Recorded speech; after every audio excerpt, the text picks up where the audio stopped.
Bases dropped on a new edition of Soccer Down Here. It is a Thursday. It's December 3rd. We're taking your Thursday thoughts throughout the morning on Twitter at Soccer Down Here, on email, soccerdownhere@gmail, and on the Twitch pitch, twitch.tv/Soccer Down Here. You can join into the chat there. Sometimes the conversations get a little interesting from time to time. It can happen. We got lots of things to get into today. You've got MLS Cup playoffs this evening. Sporting Kansas City hosting Minnesota on Big Boy Fox at 8 o'clock. Kickoff is closer to 8:30. So they're making a big presentation of it. Thank you, NFL. And you've got drama in Spain. Real Madrid, Barcelona competing to have the biggest crisis. Real Madrid's in front right now. We'll talk about it in a little while.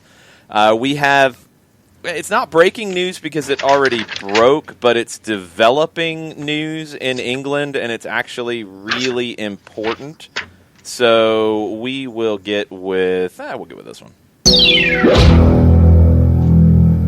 You've got a rescue package now, finally, with the Premier League and the EFL, and it is everybody in the EFL. It is League One, League Two with grant and monitored grant payments, and it is the Championship with the Premier League helping secure a loan of £200 million. There's questions about all of it. Simon Stone, I think, was the first one to break this with the BBC, and the way he termed it was a financial commitment to help the EFL secure £200 million loan, which Championship clubs can access interest-free. It's obviously a loan, not a grant, so that raises some questions as to how it gets paid back, when it needs to get paid back, et cetera, et cetera, et cetera. Richard Masters, the CEO of the Premier League, your basic kind of quote here: the Premier League is a huge supporter of the football pyramid and is well aware of the important role clubs play in their communities. Our commitment is that no EFL club need go out of business due to COVID-19. So a little more detail, and I think John's got even more detail on how this is going to work. Premier League is going to immediately give £30 million to League One and League Two clubs based on lost gate receipts. A minimum of £375,000 per League One club, £250,000 per League Two club. Remaining £15 million distributed using, quote, lost gate revenue share calculation. Okay. Clubs can apply for help from an additional £20 million monitored grant based on need. So they'll have to apply, explain why. I've written grant applications. It is not fun, and that's what is going to be needed here. So grants, which would not have repayment situation to it for League One and League Two. Loan that the Premier League is, are they putting up some collateral, or are they co-signing? Like, what is it actually going to look like? That's for the Championship. And go back to what the Premier League said. They didn't want to bail out Championship teams because they feel like Championship teams have run themselves very poorly, and they didn't want to help that. They also look at the Championship clubs, at least some of them, as competition. So I get the difference between the two. I guess this is as good of a compromise as you could find. Yeah, when this came across the wires, I wanted to try to look at individual clubs and see how they might be affected and how this might take chunks out of their prospected losses and forecasts. The one I found so far is Norwich City. Norwich recently forecasted a loss of up to £25 million with the lack of match day revenue, games behind closed doors. The severity of the situation from an article from Connor Southwell in the Norwich region says a situation for other clubs in the pyramid has been harder, with some fearing for their futures. He discusses the grant for League One and League Two.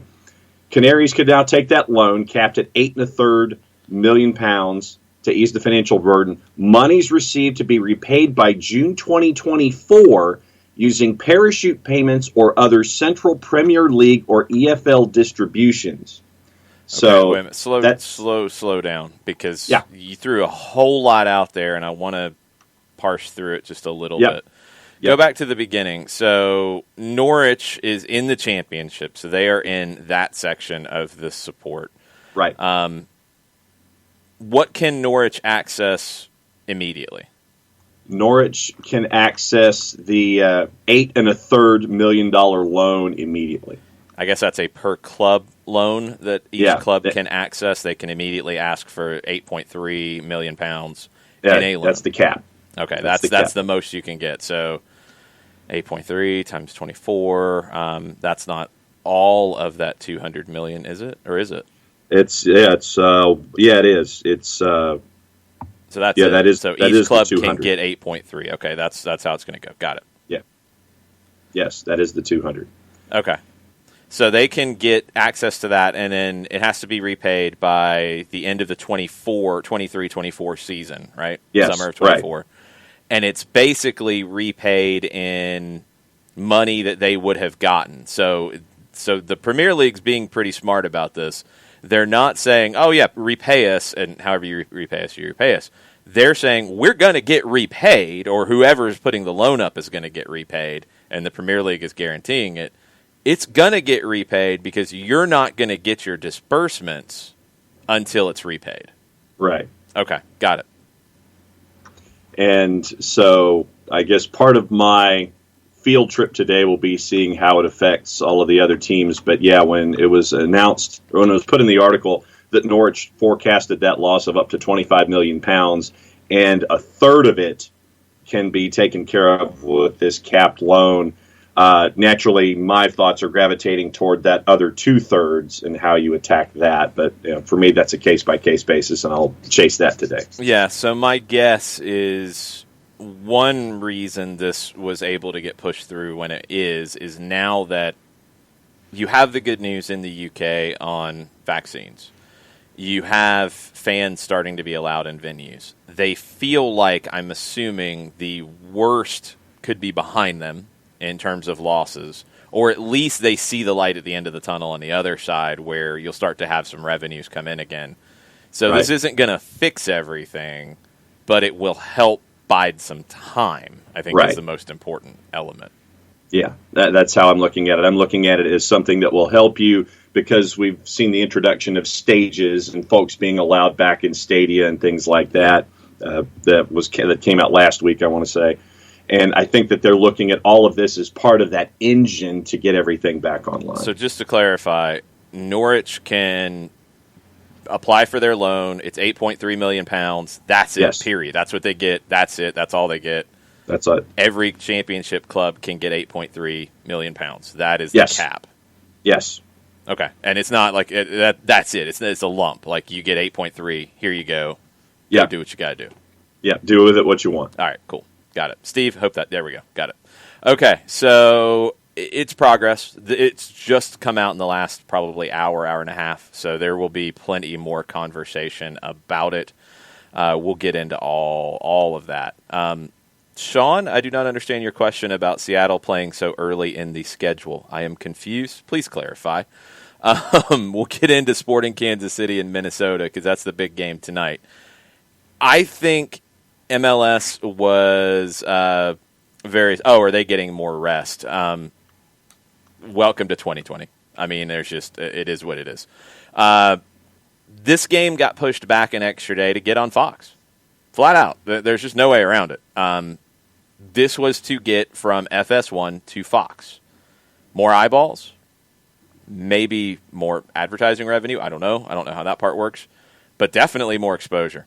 And this would not have come available if the NFL game tonight hadn't been canceled. So Fox had a window. MLS said, yep, we will do what we got to do to take it. It's good for the league. Do 2 days make a difference?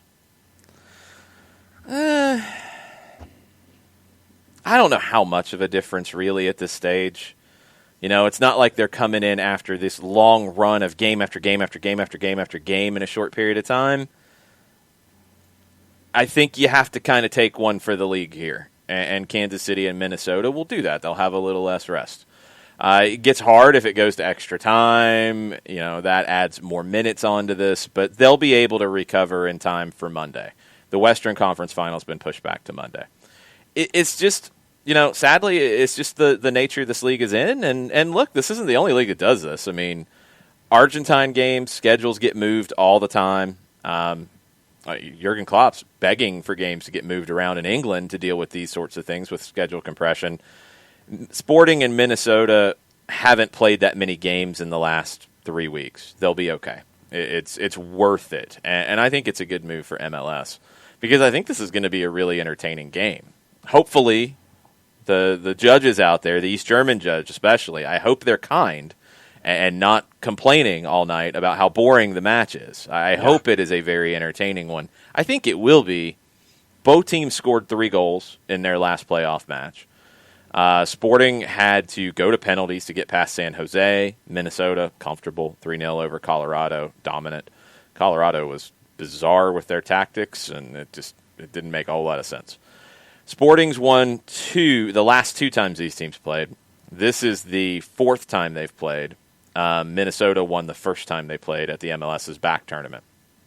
Alan Pulido is set to come back. Not sure if it's going to be to start, though. Peter Vermees playing some games with his press conference, and I'm not talking about the arguing over who's the underdog. He wasn't going to say if Pulido's going to be able to start or come off the bench.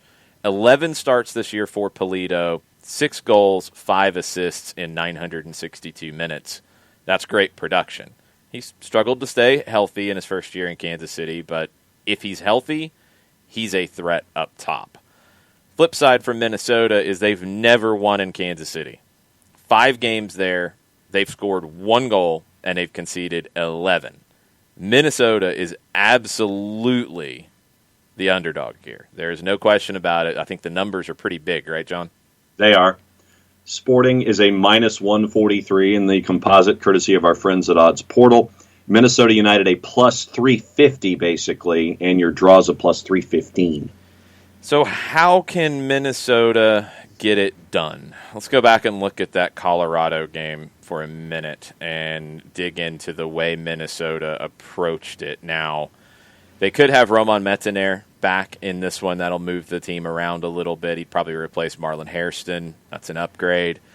The front 4 is what makes Minnesota go, and honestly, the combination of Emmanuel Reynoso and Kevin Molino is what really makes them go. Those two have found the same page in the same book, and it's the same words and everything. They are completely in sync. Molino had 2 goals. Reynoso's creating chances for fun right now. And then you've got Robin Lod, who had a goal in that match, Ethan Finley off the wing. That front 4 is really dangerous, and it's kind of, untraditional here in that Lod is not really a traditional number 9. Molino will pop into those central channels. Reynoso's a pretty traditional 10. Finley's a pretty traditional right winger, but Lod can pop up on the left. Molino can come inside. Molino can stay out wide. Reynoso will drift wherever. It's a little hard to defend. And Kansas City gave up 3 goals to San Jose. So defensively, Kansas City has to be better. I think Minnesota will find goals. I don't think this is going to be a clean sheet. Midfield with Jan Gregush. Osvaldo Alonso could be back for this one is what they're saying. Could be. If not, Hassani Dotson, no problems. Gregush is one of the best holding midfielders. Minnesota's back line has been good. They did get the clean sheet against Colorado. But you're going to be asking Dibasi, Boxall, Dane St. Clair to have another big day because Kansas City's going to create chances. There's just no way around that. Can Minnesota hold up defensively enough? Because I think they will get goals. But can they score more than they concede? That's going to be a challenge against Kansas City. Because for me, Sporting is one of the most complete teams in the league. We'll look back at their lineup from the last playoff match.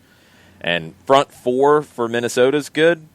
Front 5 is dangerous for Kansas City, and it's even more dangerous if they have Pulido. Kyrie Shelton had the beautiful assist on Busio's goal. Roger Espinoza is kind of the heart and soul of this team. He can step forward. He had a goal. Busio can step forward. We know what he can do. He's kind of coming into his own. Gerso's very dangerous 1v1, and Johnny Russell maybe had the worst game of that 5, and Johnny Russell's a handful as well. You've got Gerso and Russell out wide who can win the 1v1s, Shelton with speed, Pulido with quality. If he's the guy up top, Busio and Espinoza can flip the field so well in that midfield. Ilie sits behind them. great on the ball. He's going to spray the passes out wide, pick out the right passes. It's the back line for Kansas City that is the fear factor here. Winston Reed, Punsech, Jalen Lindsey at right back. That's asking a lot out of a young guy. Dia on the left side. None of them were really convincing against San Jose. Tim Melia has been, especially if it goes to penalties. You like your chances. You don't want to play for penalties if you're Kansas City. Kansas City will concede goals. I think Minnesota will score, but I think Kansas City will score more. I think this one's going to be definitely looking at the over. I was going to say, since I have those numbers dialed up, how high do you want me to go here? I could easily see a 3-2 Kansas City win. So then your over-under at 4.5 is a plus 300. That's not bad. It's not bad. I feel pretty good about that. I'm not going 7-5 Kansas City, but I'll take that. As long as it's not a really ugly, bad defense 7-5, which it probably would be. 3-2, 4-3 is kind of where I'm at. I think 3-2 Kansas City. All right, so 4.5 gives you plus 300, 5.5 gives you plus 610, 6.5, if you wanted to go 4-3, is basically a plus 1,500. No, I'm not going to do it. I will. I will take. I don't have any Thanksgiving leftovers left, so I can't do any of that. So I'm just going to have to go back to the juice boxes, and I'll go with. Give me a cran grape at plus 300 for that grape 4.5. The over. You think it's going to be at least 5? Yeah. I will do an apple strawberry parlay on a Kansas City win and that over at 4.5. Okay. That's where I'm at. All right. I'm down with that. I think it comes down for Kansas City. If I'm going to look at one player that makes the difference for them, actually, I think it could be Espinoza. I think he's the soul of that team. And if he has a big night, I think they win. If we go over to Minnesota, Reynoso's the player that... No. He's good, but settle down over there. Reynoso's the player who can make you have a very, very bad day. He's a very talented player. I had questions because I saw him with Boca, and I wasn't convinced. He's come in 10 starts, 14 matches, and 8 assists.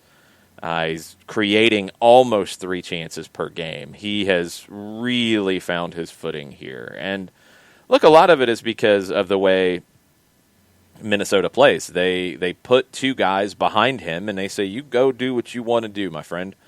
And he's found that running buddy with Molino. And that's the thing that's maybe taken it over the top, is he's found a player that he is just in sync with. You know, you see it sometimes where a player will make a pass before the guy he's passing it to even starts the run, but he's starting it. He doesn't wait and react to it late.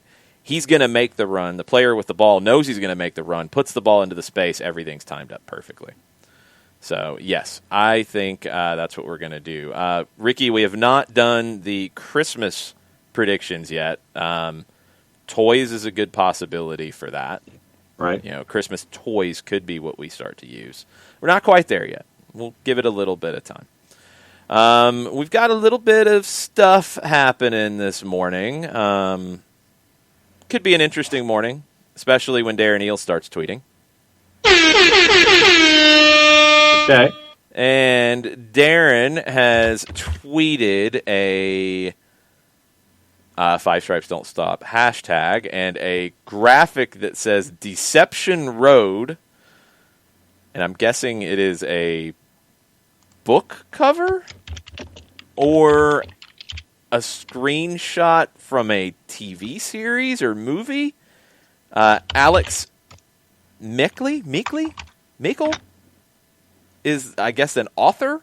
He's listed on this shot. I don't know if that's a book cover or not. I'm guessing it's a book cover. It's a book cover. I found it. Okay. I found the book. You found the book. Okay. Yes. From 2012.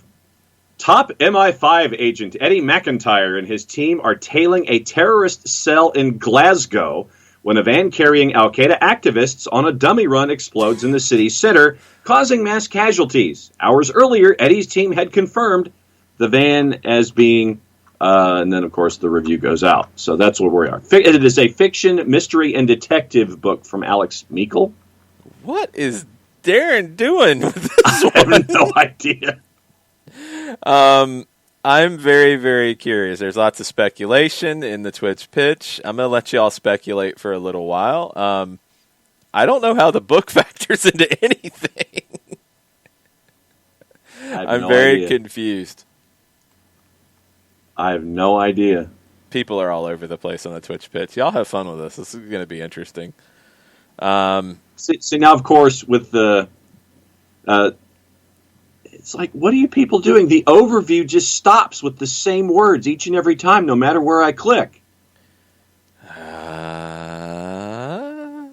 Eddie's team had confirmed the van is being exploded.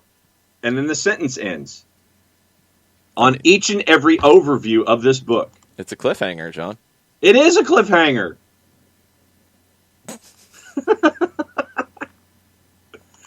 All right. Go for it, Twitch pitch. Go for it, Twitter. Lay it out. I don't know. I mean, people are just throwing Lionel Messi. Why? I don't know. Yeah, Lionel. Deception Road. It's deceptive. I don't know. I don't believe Katie Weaver's prediction of Jose Mourinho coming from Tottenham is accurate. I'm going to go with a no. People are speculating, and I think there are some that could be very accurate. I think there's some that are pretty funny. I'm waiting to see if John gets it, because I think that people already have it in the Twitch pitch. And no, you can't go look at that, John. That would be cheating. Yeah, I know. No, I finally found the end of the description of the book. I want John to get it, and I want him to explain what the tweet is referring to. Because I think getting it's not really a surprise here, but I want you to explain it. Well, yeah, then I'm going to end up going on mute for most of the show because I'm racking my brain and I have no idea. Uh-oh. Don't help him, people. Don't help him. John has to figure this out. This is John's My test DMs are open, folks. Now, I'm guessing that normally announcements happen at the top and bottom of hours, so you might have a few minutes here, John. Just a few. Okay. But no, I finally found the end of the description of the book. Hours earlier, Eddie's team had confirmed the van is being explosives-free. Now he faces the terrifying possibility his team's surveillance operation has been sabotaged via an Al-Qaeda-infiltrated mole. But suspicion quickly fastens onto Eddie as he's catapulted down a nightmare road of treachery and deception, and Eddie must use all his experience and resources to survive. I have no idea. People are speculating Eddie Howe as the new manager. Eddie in a book. Okay.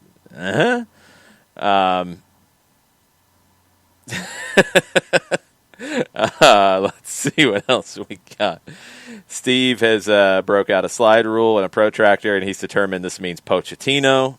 Pochettino's gonna, will not wait out the Zidane drama in Real Madrid, or the Conte drama at Inter, or the Thomas Tuchel out of contract at the end of the year at PSG, or Ole at Manchester United. He's going to come to Atlanta. That'd be great. There are other folks who are in Darren's timeline saying that Modric is confirmed. Why? Where does that one come from? I don't know. That's just part of what we're seeing. He was speaking out at a players-only meeting this morning in Madrid. So I don't think that's happening. Let's see. This is fun, just watching the speculation. People are saying the manager's going to be Scottish because it's set. This book is set in Glasgow. You don't have anything. You're not going to go on the record. I have zero here. What could the announcement be? Something tied to Aberdeen. Something tied to Aberdeen. Okay. Like somebody's heading to Aberdeen. Ellen Reynolds says Jackson Conway, as in Conway. as in Conway. And do you understand it? Well, I mean, I know Con Air. I mean, Jackson Conway being loaned to Aberdeen. Do you understand the connection that where she said Conway and Con Air? What? Well, with the book, it had what? With Con, what? Deception Road, Pro Con, what? This is good times. You're running out of time, John. You got to try to connect the dots. Well, like I said, I think that there's a loan. Is that the road? Is that Deception, Con, Road, Way. Got it. Okay. Who told you? Who told you? Somebody told you. No. Well, no, I'm looking at Conway and from Ellen Reynolds, and I'm going Con, Deception, Road, Way. Somebody, okay, you connected those dots. Yeah, Con, Deception, because both of these phrases are here in front of me. Con, Deception, Road, Way. So I give Ellen Reynolds credit for putting me down this path. Something with Jackson Conway. Clayton Paws says it's clearly newly free agent Dom Dwyer signing. Yes. Can't sign free agents yet, so sorry to burst the bubble there. So yes, something involving Jackson Conway. I'll go with Ellen Reynolds here. You're gonna follow Ellen?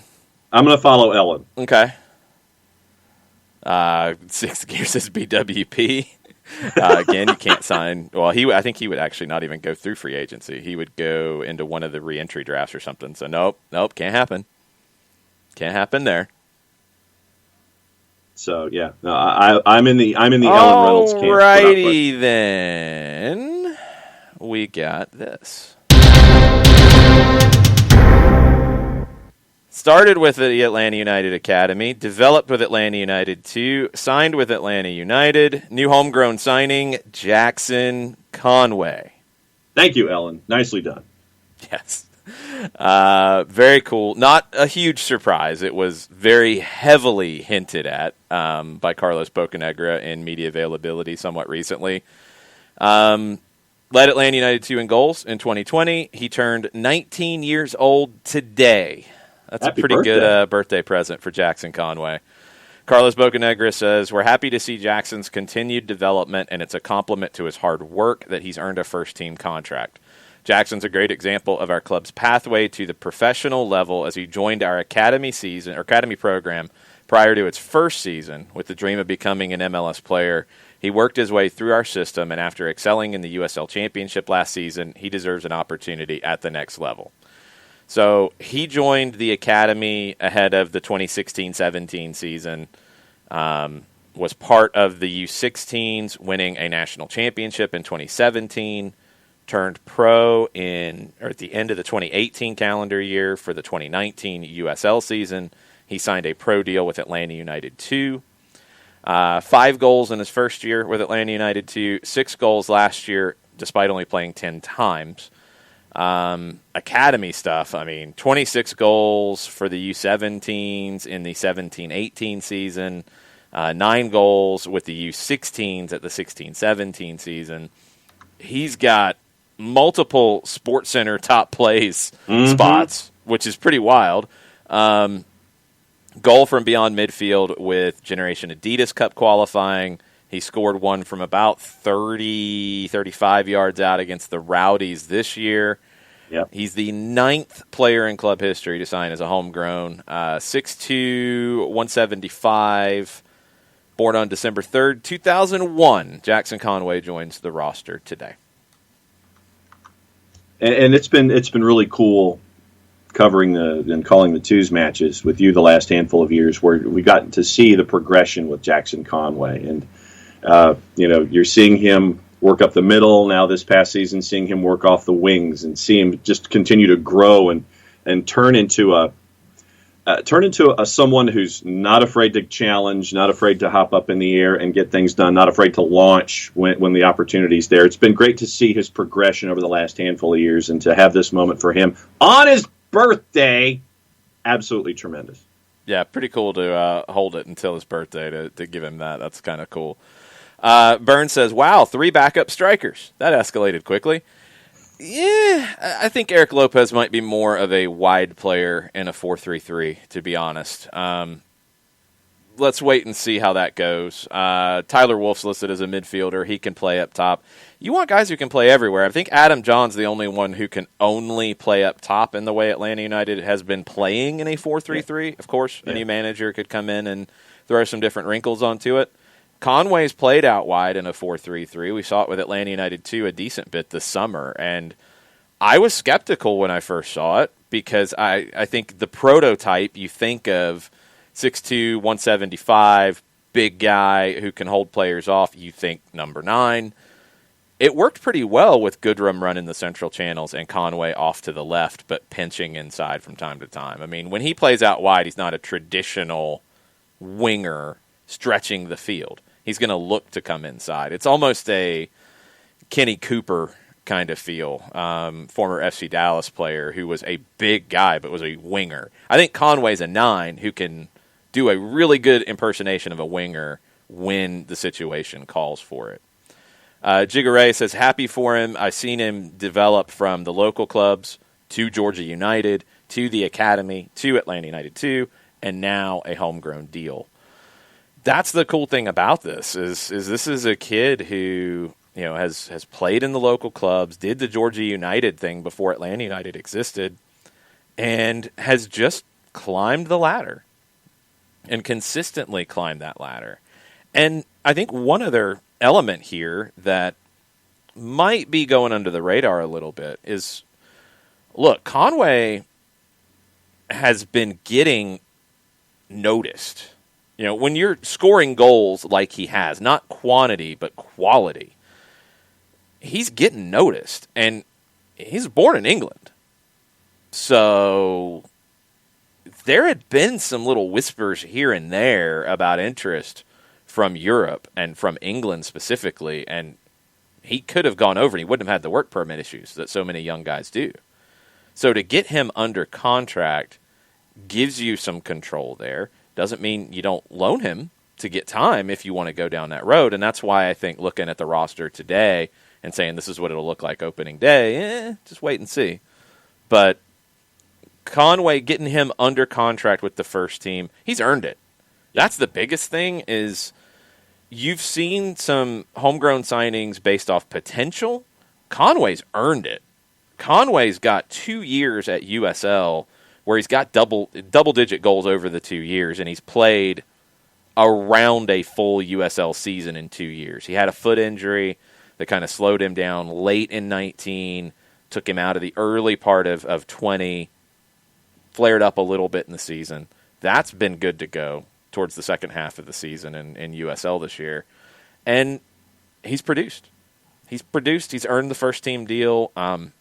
Whether he's here next year or out on loan, I think he can be here next year and contribute off the bench because we've already seen him do it with the club. Mm-hmm. Yeah. But if you decide we want him to play more, loaning him out somewhere to play can make a lot of sense too because you do have other options who can play behind Joseph Martinez. So lots of good stuff there. I mean, this is a good signing, and this shows you that the system is working.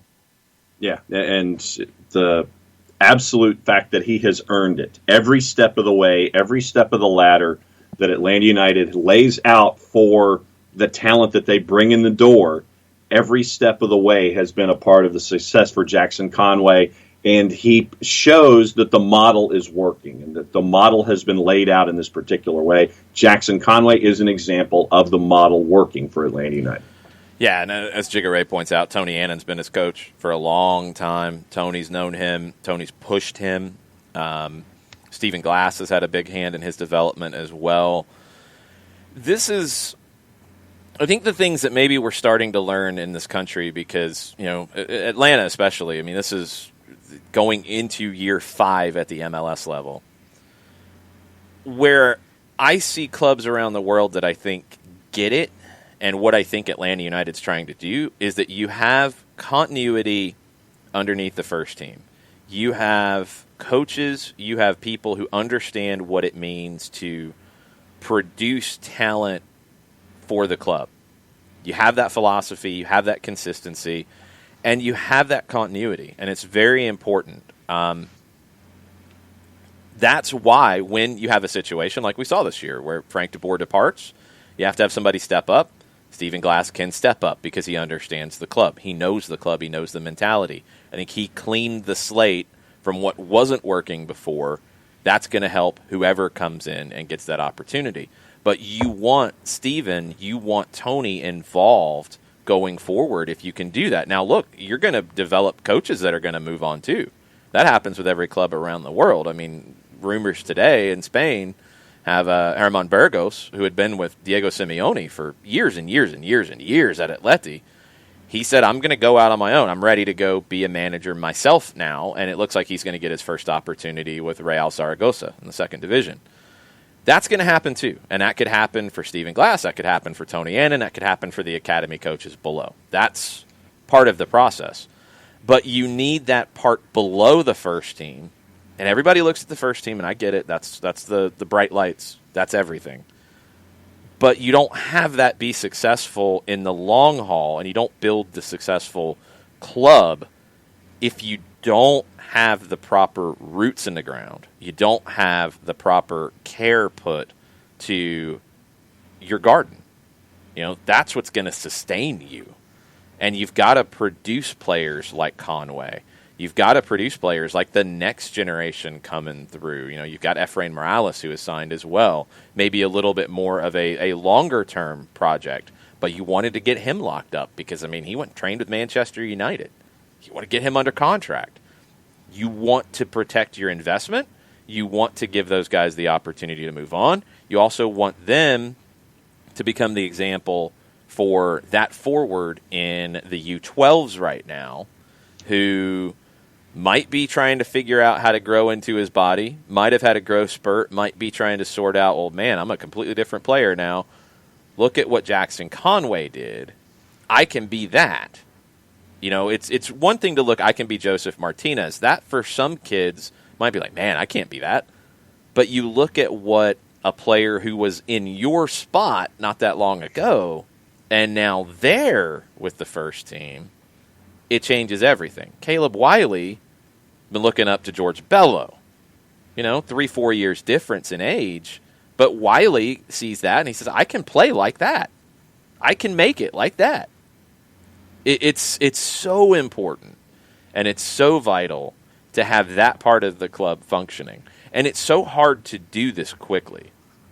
You know, for whatever reason, there have been people out there who have thought that you could just open an academy and have pro players the next day. That's not how it works. You know, look at the clubs who have started in the last 5 years and look at what they've produced. Atlanta's leading that way. And that's a credit to the work that Tony Annan has put in. It's a credit to the work that Stephen Glass has put in with the twos, which is an extension of that, and playing so many young players and being committed to play those young players.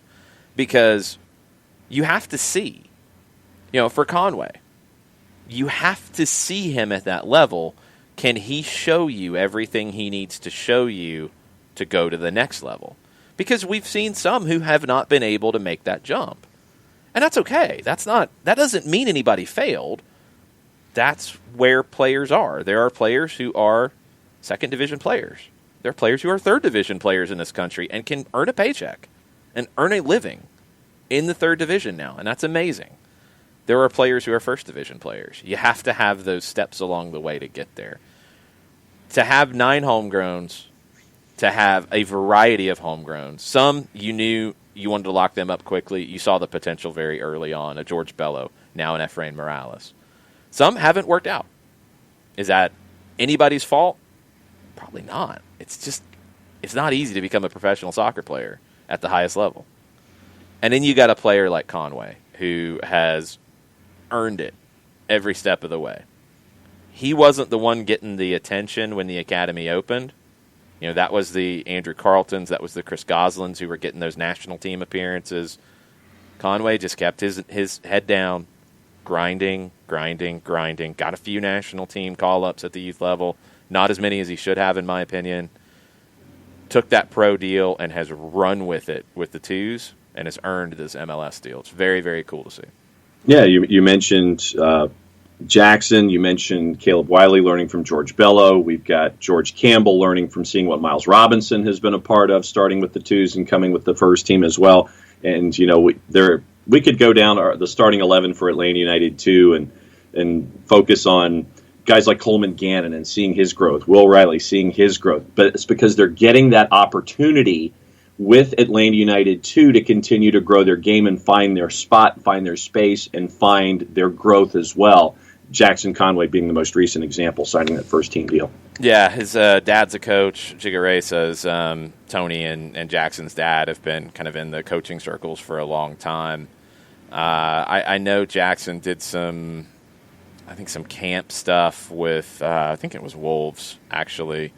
And they, were aware of him from a young age. I don't know, if there were ever any real conversations there. But again, you want to lock up a player who has this potential and has shown it. And now he's part of the MLS roster. We'll see what happens with the roster. You got to remember, too, like, looking at that roster right now, looking at the forward lineup, as Byrne mentioned, you signed Adam John going into last season. Jackson Conway wasn't ready. You didn't know what this year would bring for him. You didn't know if he'd show he was ready yet. I don't know if Eric Lopez was on your radar at that time, but I also see Lopez more as a wide player in that situation, so maybe you're not comparing the two. Conway has developed, and maybe Conway's development this year, where I felt like he absolutely took a jump in his quality, maybe it's changed where things were last year. We don't know what that means. We don't know if that means you've got potential loans, because you could have Conway go out on loan to play consistently next year. You could have, I don't think Lopez will, because I think he'll factor in on the wing as well. You could have Conway factor in on the wing. You could do that, and then Adam John is still at backup. You could make another move. You've got flexibility now, and that's what you want. That's what you want. If somebody comes in and says, we see Adam John is playing more minutes than you do, and here's X amount of allocation money, sure. Because now you could make that trade. Before, you couldn't. You needed somebody to be that backup. Or if somebody comes in and says, we'd like to take Jackson Conway on loan for a year, and we'll give you X amount of cash, you might take that because you have flexibility. So that's what you need. You need that opportunity to make those decisions. Jarrett chimes in on the Twitch pitch, says, stuff like this is why I hope Glassy stays on with the twos. Whatever combination of staff it was, you saw Conway really prove himself. Campbell exploded from last year. Guys like Riley have found stability against grown men. There was a great piece at the Atlanta United website about kind of that process with the academy, the twos. You had quotes from players.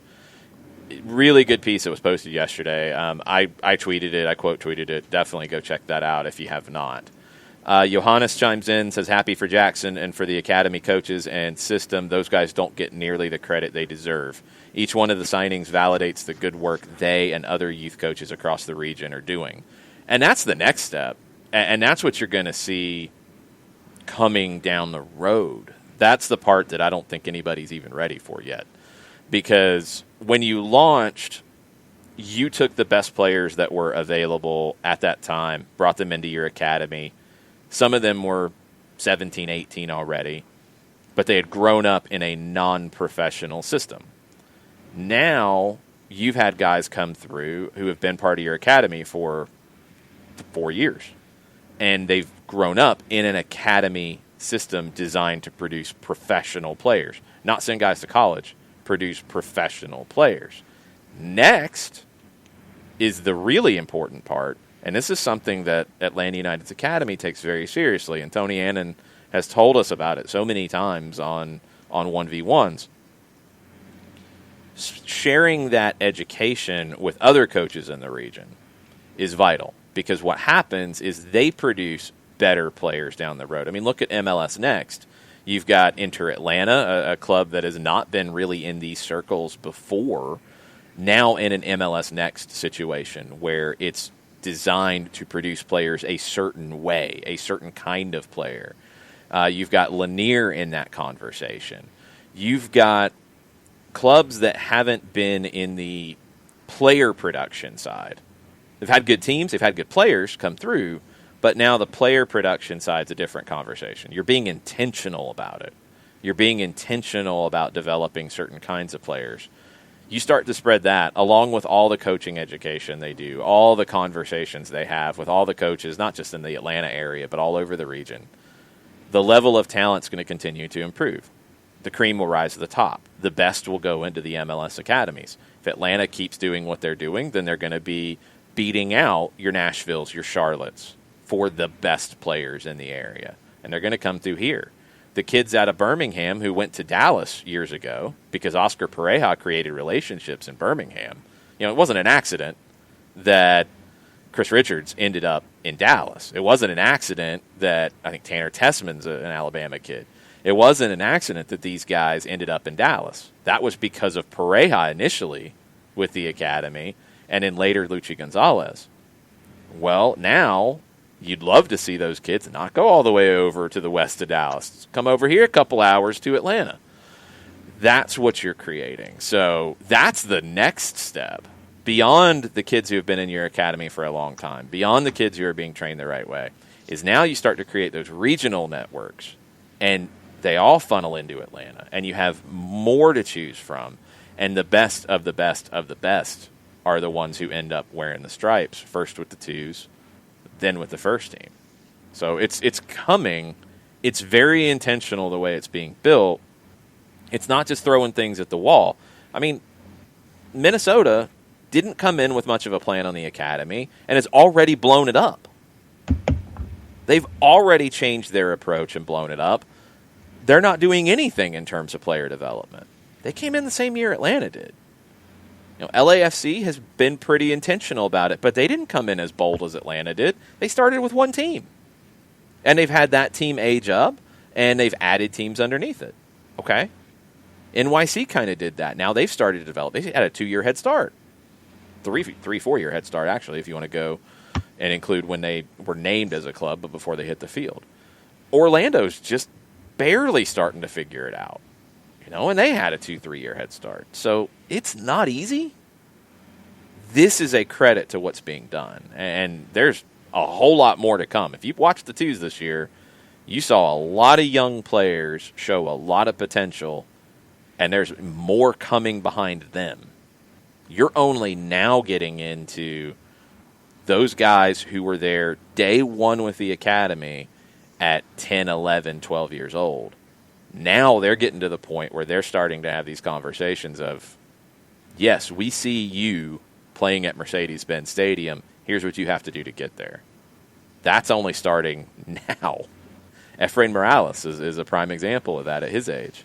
So there's more coming, and this is a credit to it. And Jackson Conway will be that poster child for a lot of those attacking players coming through the academy next.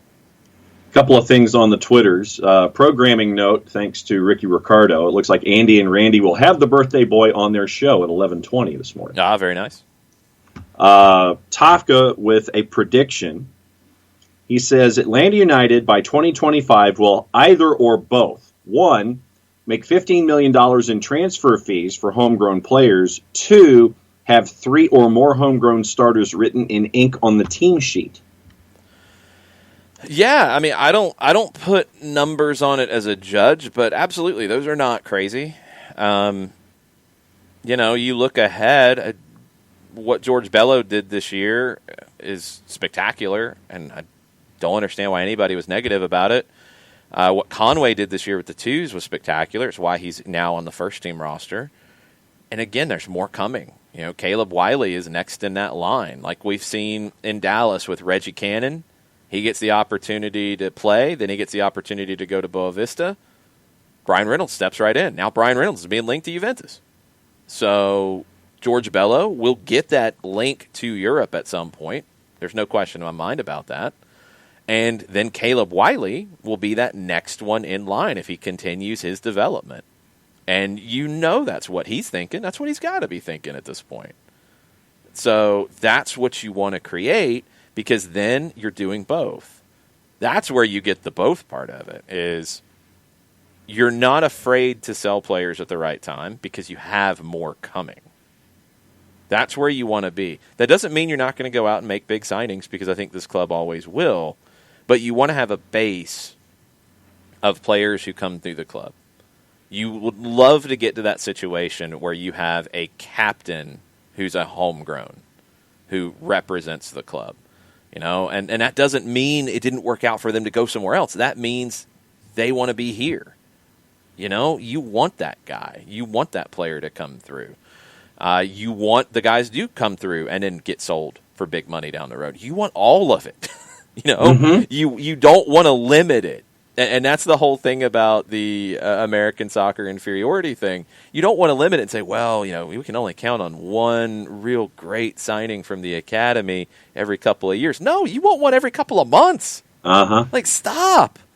You want to make an Alphonso Davies level sale from your academy, and you want a player to play 10 years here and wear the captain's armband who came from your academy. And you want a Golden Boot winner to come from your academy. And you want multiple players in the national team from your academy. You want all of that. And there's no reason to put limits on it from any of that. So this is the pathway you're going to. You're not looking at this like American clubs have in the past. You're looking at this as this is part of our professional club. This is what we do. This is what an Ajax does. This is what a Barcelona did and is trying to get back to. This is what an Independiente del Valle is doing in Ecuador, except they don't have the money to spend on top of it. They have to produce everything. You're looking at all of those situations and saying, this is how we do that in Atlanta, along with the ability to go out and make a big signing, and along with the ability to go out and be the big dogs in the league and do all of it. There's no reason you can't do all of it. Tafka also can't remember, where do we stand on, quote, geographic restrictions on academy selection and recruiting?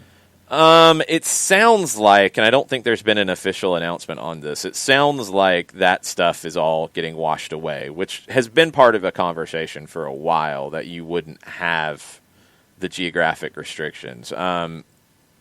If you're still functioning under the old way, you have the entire state of Georgia. South Carolina right now, it depends on how they define Charlotte. I don't think they would give Charlotte both states, North Carolina and South Carolina, because that's not what they've done. Maybe South Carolina would fall, at least some of it would fall under Charlotte's purview. Alabama would be wide open. Tennessee would be under Nashville's area. But you're seeing players go from different places and move. So whatever rules are in place about it, there's already loopholes, and I think that's going to get washed away. I think that's the next step, is if a family decides, and they should, because now you're starting to get clubs develop identities. For example, if let's say you have a creative young playmaker coming up in South Jersey, and they would fall in the Red Bulls territory, but they're not a Red Bulls kind of player, and the Red Bulls don't rate them. That kid shouldn't be trapped. If that kid wanted to go, in that case, go to Philly, then fine, they should go to Philly. If they wanted to move, and the family wanted to move to further the player's potential career, there shouldn't be anything stopping them. And I think we're going to get to that point. You had the kind of lunacy this year with Caden Clark, and how Red Bulls had to pay Minnesota allocation money to get his MLS rights, even though he didn't play for a Minnesota United Academy team. He played for the old Minnesota Thunder at a very young age. That was wrong all the way around, and they shouldn't have had to do that. I hope that gets washed away with whatever changes to the rules happen. If that's what it takes right now, teams will do that to make it happen. As you saw the Red Bulls pay, I think $70-something thousand in allocation money to get Caden Clark on the roster, and yeah, it was worth it. Let's see. That catches us up on that particular topic. We do have some other stuff in the Twitters. Nathan Pugh's on fire this morning, and some questions in general about the sport. Okay, lots of other stuff on this from the Twitch pitch. Modaflow chimes in about New England Revolution 2 signing goalkeeper Puckerin, who came from Atlanta United's academy at one point. Montefiloso's goalkeeper's crowded for Atlanta. That's a good move for a young, decent keeper. Good for the academy, too. Totally agree. Yep. He's a kid who, you've got Vicente Reyes in the academy right now who's getting Chilean national team caps. So that's, there's a lot of competition there. And also you look ahead, and if you're a goalkeeper who's getting to that point, Brad Gazan's got a long-term deal. If you're looking to go play, you might look elsewhere. And if you're looking at New England, well, Matt Turner might get an opportunity to go overseas. So that would open things up, and there's not really a number 2 there at the moment that you say he's the next in line. So, yeah, you're a young goalkeeper. You get that opportunity, you go take it. And, again, it is good for the academy. You're producing players at that kind of level. Okay. Also, as Byrne pointed out, Puckerin is Shaka Hislop's nephew. That's kind of crazy, but it's true. Okay. If you want to listen to Jackson Conway on Andy and Randy, it's 11:20. You can listen on 92.9 The Game. You can also listen on the radio.com app. I will try to put a link to the actual website on my Twitter here in a minute. If you go to the 92.9thegame.com website, it'll link you to where you can click play now and listen live. If you don't get a chance to hear it live, the app and the website, you can actually rewind up to 24 hours, so you can go back to it a little bit later. Jigger Ray said, yeah, it was Wolves that Jackson had the connection with. His dad worked with Global Image Sports. I did a couple things with Global Image. We did some podcasts with them when they were doing that. And I think it was Wolves that was the one that had the most interaction with Jackson. So they were definitely very aware of his development. And that's another element to this, is you've got a player who was starting to turn some heads. Okay. Oh, the bots are attacking. Good times. So where are they from? I don't know. They look like they're from all over the place. So let me block some bots if they haven't already been blocked, because you guys have been doing a good job of blocking bots here lately on the Twitch pitch. John, what else is going on the Twitters while we do this? A couple of other questions. Nathan Pugh is he's ready and rolling this morning. A couple different things from Nathan, and it has to do with Champions League. He says, I wonder what Pro's going to say about Fred getting a yellow instead of a red. Oh, wait, wrong ref association. Ref's going to ref, I guess. That's part of Nathan's Thursday thoughts. Okay. You're just throwing it out there. Are you going to comment on it, please? Well, yesterday in the Manchester United match, Fred got a red. I think Ole Gunnar Solskjaer probably should have subbed him off a lot sooner instead of the post-match where Ole said he was doing really well and has done really well recently. And stayed out there, got the second yellow, and by all reports, the first offense that Fred got that gave him a yellow by the letter of the law should have been a red, should have already been sent off. And so that's why Nathan's fired up this morning, among other things. There you go. Yes, he should have been sent off the first time. It should have been a red. He had another challenge after that probably should have been a second yellow. He should have been substituted at halftime. Ole got that one 100% wrong. Way too risky. Just no reason to do it. And it came back to cost him. And Nathan says Sporting wins 3-1, no real reasoning behind it. And also, Nathan pulled his hamstring again and a hip adductor. Yep. Welcome to Erling Haaland's world as well. He's out for a little while. So, Matt Wagner this morning. Matt found himself watching Alajuelense and Real Esteli last night in CONCACAF League. He says it was a good match, much nicer Costa Rican stadium and pitch too. I appreciate this show has led me to expand my soccer palette. Very cool. Yeah, you had a bunch of stuff to watch the last couple of days with Champions League, with Libertadores, with Sudamericana, with CONCACAF League, with Liga MX playoffs last night. All kinds of different things to jump into lately, so... The stadiums are crazy. I mean, I had a second division Mexican playoff game on one screen for a little while yesterday, and it's always good when you see the construction zone behind a goal, complete with the porta potties behind the goal. Always good atmosphere there. Yeah, no, to get everybody caught up in CONCACAF League with what Matt was watching, they are in the quarterfinals. The quarterfinals wrapped up yesterday. Arcahaye from Haiti knocked off Forge FC from Hamilton, Ontario in the Canadian Premier League. Saprissa won their match with Maratone. Alawalense beat Real Esteli, the match that Matt was watching. And the late night match, which I was watching, Olympia beat Motagua 2-0. So your semis on January 5th in CONCACAF League, Saprissa and Arcahaye, Alawalense, and Olympia. So that's your CONCACAF League update. Yeah, Olympia has a very crowded schedule at this point. They've got a lot of different things. Oh, wow, this is another unexpected thing. Stephen Goff, about 30 seconds ago, tweeted that Chris Armas emerges as the front runner for the DC United coaching job. Okay. I wondered if they would go down that road and hire a manager from their rivals. I'm not against Armas at all. But it sounds like, according to Goff, he's the leading contender. The Yard people are very excited about it as well, if you can't hear that. Two other candidates remaining in the mix. His experience as a head coach seems to have given him the edge. Yeah. Unclear whether United's extended an offer or continues to consider Gonzalo Pineda from Seattle or Pat Noonan from Philadelphia. Three people who are from outside the organization but familiar with the process. Man, that's really specific, Stephen Goff. They're the ones that are giving him the update that it is a focus on Armas. 29, 21, and 11 regular season record. That's not as bad as you might think it would have been during his time at Red Bulls. United officials said they didn't want to comment. Armas' agent, Ron Waxman, did not want to comment either.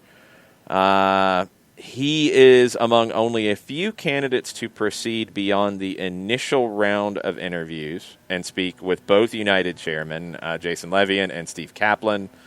Ezra Hendrickson also interviewed with both of them, seems to have fallen out of the race. I thought he might have been the one who got the opportunity. Yeah. Chad Ashton was under consideration, not expected to receive an offer. Jill Ellis was approached early on. Job doesn't appear to be the right fit for either side. Ellis is believed to be waiting for an opportunity to return to the international arena, and as we've talked about, she has not coached at the club level. United also spoke to several foreign candidates, but no one ever got to that next step. Interesting. I did not expect Armas to end up being at this position with DC. I thought he would get passed over for somebody else and then would end up in another job in the next year sometime. It's a bold move. Yeah. It's a bold move. I'll be very curious to see what the fan base thinks. I mean, he wasn't a Red Bull lifer, so right. That helps him. You know, it's not like he played there and grew up there and has had all these, big moments against DC that are going to be hard to overcome. You know, he was there for a couple of years. He was an assistant under Marsh before that. I think he can be a good coach. I want to see what he does outside of the Red Bull system. I want to see, does he continue with that style?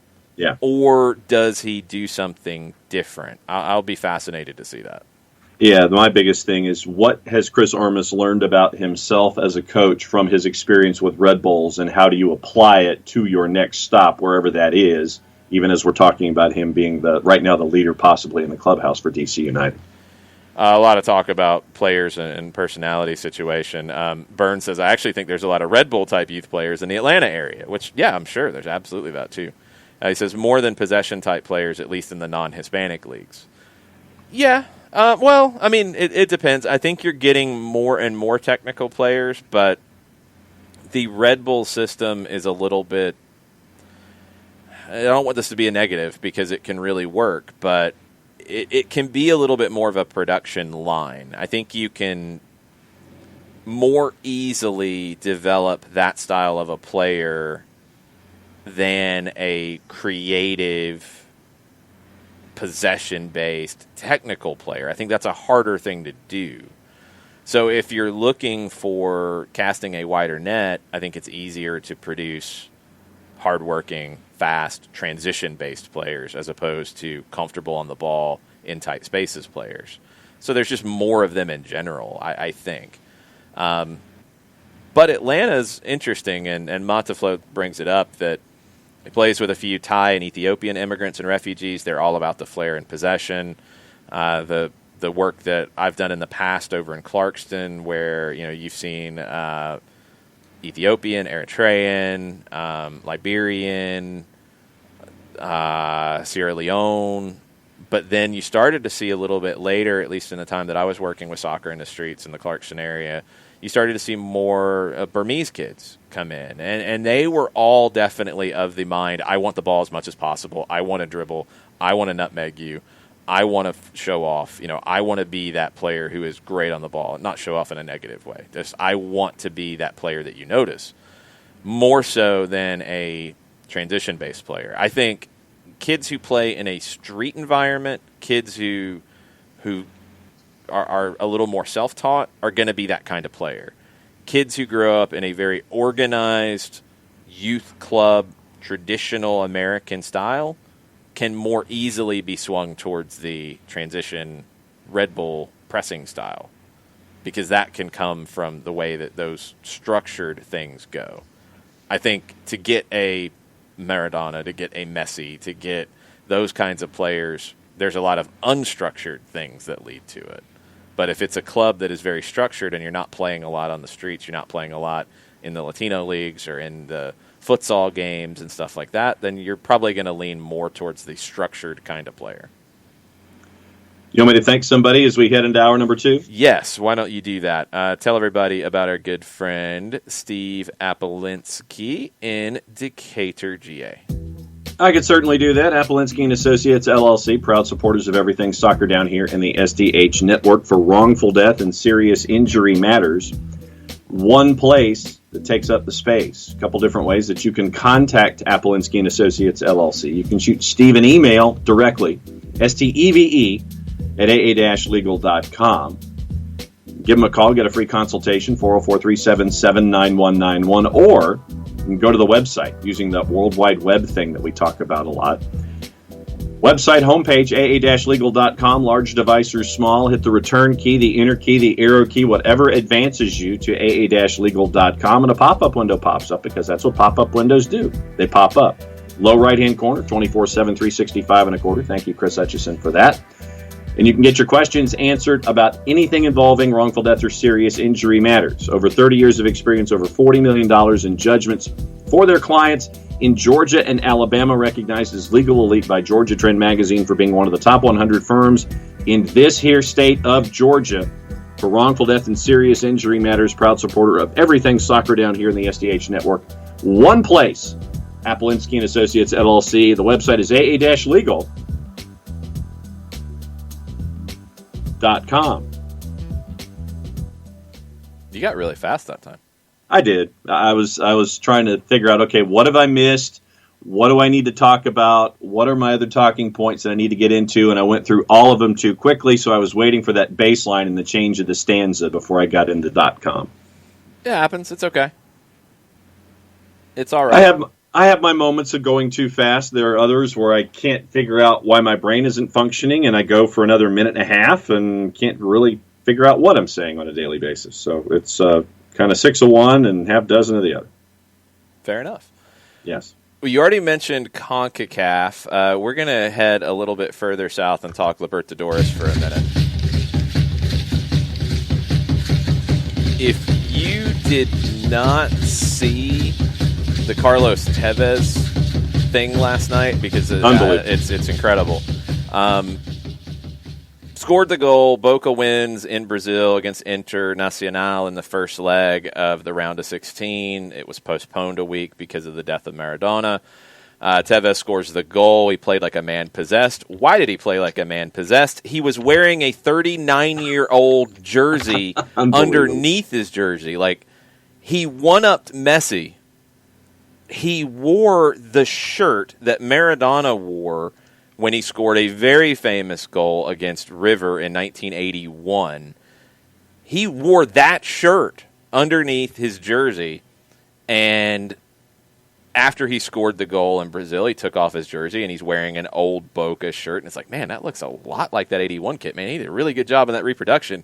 No, he took it out of the frame and put it on and wore it in this game. It's incredible. Like, unbelievable. That is just what? Maradona had given it to him. He said he had to break the glass to get it out of the frame. He said it's difficult to express what you feel when you put on that shirt. It's the best one I've worn by far. I couldn't play poorly. Just amazing from Carlos Tevez. I can't believe he's still playing as well as he is and doing everything he's doing at Boca before this. But that's such a moment. And I mean, when they were interviewing him after the game, he talked about, this was it was the shirt. It wasn't like a reproduction. It is the shirt. He, on Te'ise, showed the tag of the shirt where it had the date from the game against River. It was a 3-0 win for Boca over River. Like, it's handwritten on there. And he pulled it out of a bag in his carry-on bag, and it's that shirt. That's wild. That was a good story at the end of the night. The bad story before, and yes, I'm going to say it's bad. I'm not just taking Mataflo's side here. Nacional got past Independiente del Valle 0-0 through 180 minutes. Last night, IDV had 78% of the possession. They had 11 shots. They had 7 on target. Nacional completed 66 passes in the game as a team, as a whole team. 66 passes as a team. That's not good. No, that's horrible. Oh. And it's awful for the game. And it's just garbage. They were 66 of 148 passing, 45% on the night. They did get 6 shots. They did get 2 on target. They did advance. But, 66 passes. Will Trapp completes more than 66 passes in a game by himself. This is a whole team. 66 passes. Horrendous. And they get through. And, I mean, I wasn't quite like this as Mataflo was, but it's how I felt. He said, turned everything off after IDV lost on penalties unjustly. I took the dog for a 45-minute walk to clear my head. Wow. Like Ramirez said, but that's what this means. That's the whole thing. But that's it, and that shouldn't be wow. That's what you should feel when you lose to a team that had 66 passes in the match. That's what you should feel if you love this game. That's what you should feel. You should be angry, unless you're Uruguayan and play for Nacional. Then you're like, wow, look at what we did. Wow, that's crazy that we did that. Everybody else should be angry. Angry. And Ramirez, the manager for IDV, and there's a great profile of him over at The Athletic, highly recommended, came out before the game. Ramirez said, paraphrase, the Libertadores was a showcase and celebration of the process of what is going on at the club. They played their game. They played their style. They never deviated from it. They didn't produce the goals that they needed to produce. That is on them. But their approach was the approach you would want. The approach Nacional had is never the approach you should want. Does it mean that will never happen? No. But you never want to be in a position where you have to play that negatively. You never want to be in that spot. And Nacional did it, and they got through, and it was unjust. Doesn't take away from it. Doesn't mean it's illegitimate. No, they won. They got through on penalties. But it's unjust because the better team over 180 minutes was Independiente del Valle. They played the better soccer. They committed to it. You should feel angry about that. And that's how I hope we get to a point where we feel about the game. It's okay to feel about the game. It's not just a silly little thing that we do or watch. You know? It's okay in this country to feel about your college football team losing and to get angry and to have to go walk the dog for 45 minutes. Or to throw things or whatever. It's okay to feel that way about things. It's okay to feel that way about soccer, too. I think sometimes we don't embrace that enough. You don't want to be destructive about it, but yes, you should be angry. IDV was the better team, and they did not go through. That's how frustrating this game can be at times. But I felt it for you, Mataflo. I watched the second half of that, and they had a goal late. I almost tweeted at Mataflo, and then I saw they were looking at it at VAR, and they pulled it back correctly. It was offside. It's a shame because the team that tried to play is going home, and the team that didn't is going through, and now they get a series with River, and River should wipe the floor with them. I look at a match like that, and I was trying to do the math while you were talking about it. That's basically 2/3 of a pass completed every minute. So I guess it's 3 passes completed in 2 minutes or something every 2 minutes that you play. And then a pass and a half attempted every minute of a match. And that's just such an absolute turnoff to want to watch something and to see any kind of a result there. It's just, I didn't see the match because I was watching other things and flipping back and forth with other countries. But to see a result like this, it's just an absolute turnoff for me when you see a number like that over an entire match and that team gets through. It's just, unjust is a really good word in that case. Yeah, it's like that. And Uncle No Pockets is back. Welcome. Good to see you. When I say be angry, I think you know what I'm talking about, Uncle. I'll be angry about the right things. When I'm talking about in the situation a team playing the right way and going home, you should be angry. You should feel down about that. You should be frustrated. You might need to go walk the dog for 45 minutes. That's okay. There were some things that happened this year that really didn't have a lot of basis in reality that things got out of hand about. But anyway, that's my opinion. I might be wrong. That's how I feel. Uncle says 6 months with no coach is the right thing to be angry about. I would disagree, but this is where you are in 2020, and we'll have to see what they do because the longer you go without a coach, it does put more pressure on the hire. There's no way around that. If you're taking your time to do it, that's going to put more pressure on getting it right. And that's where it stands. And now, look, you've had a couple of things come up that could make competition for it because Toronto is now in the mix. I didn't expect them to be. Monterrey is now in the mix. I didn't expect them to be. I don't think the Colombian national team factors into Atlanta's search, but it's a big job that's available, and it sounds like they're going pretty hard after Miguel Herrera. To the point that there's dollar figures being thrown around, and it's around a $4 million number that Herrera reportedly wants from Colombia to take that gig. That's what he was making at Club America before. And now that means that Club America is starting to look at people, and names are being linked to the Club America job that isn't even open yet. Javier Aguirre is being linked to Club America. Turco Mohamed is being linked to Club America. He's been there before. So it's all over the place. Uncle, no, I'm not saying you waited too long. I'm saying there's pressure on the hire the longer you wait. Those are two very different things. We have a difference of opinion on it. It's all good. But no, I'm not saying they waited too long because we don't know who the hire is yet. So I don't have a way to say that yet. You don't rush to make a hire just to make a hire. Right. You have to get the right hire. But the longer it takes, the more pressure there is on that hire being right. That's how I feel about it. And if I'm wrong, I'm wrong. That's just how I feel about it.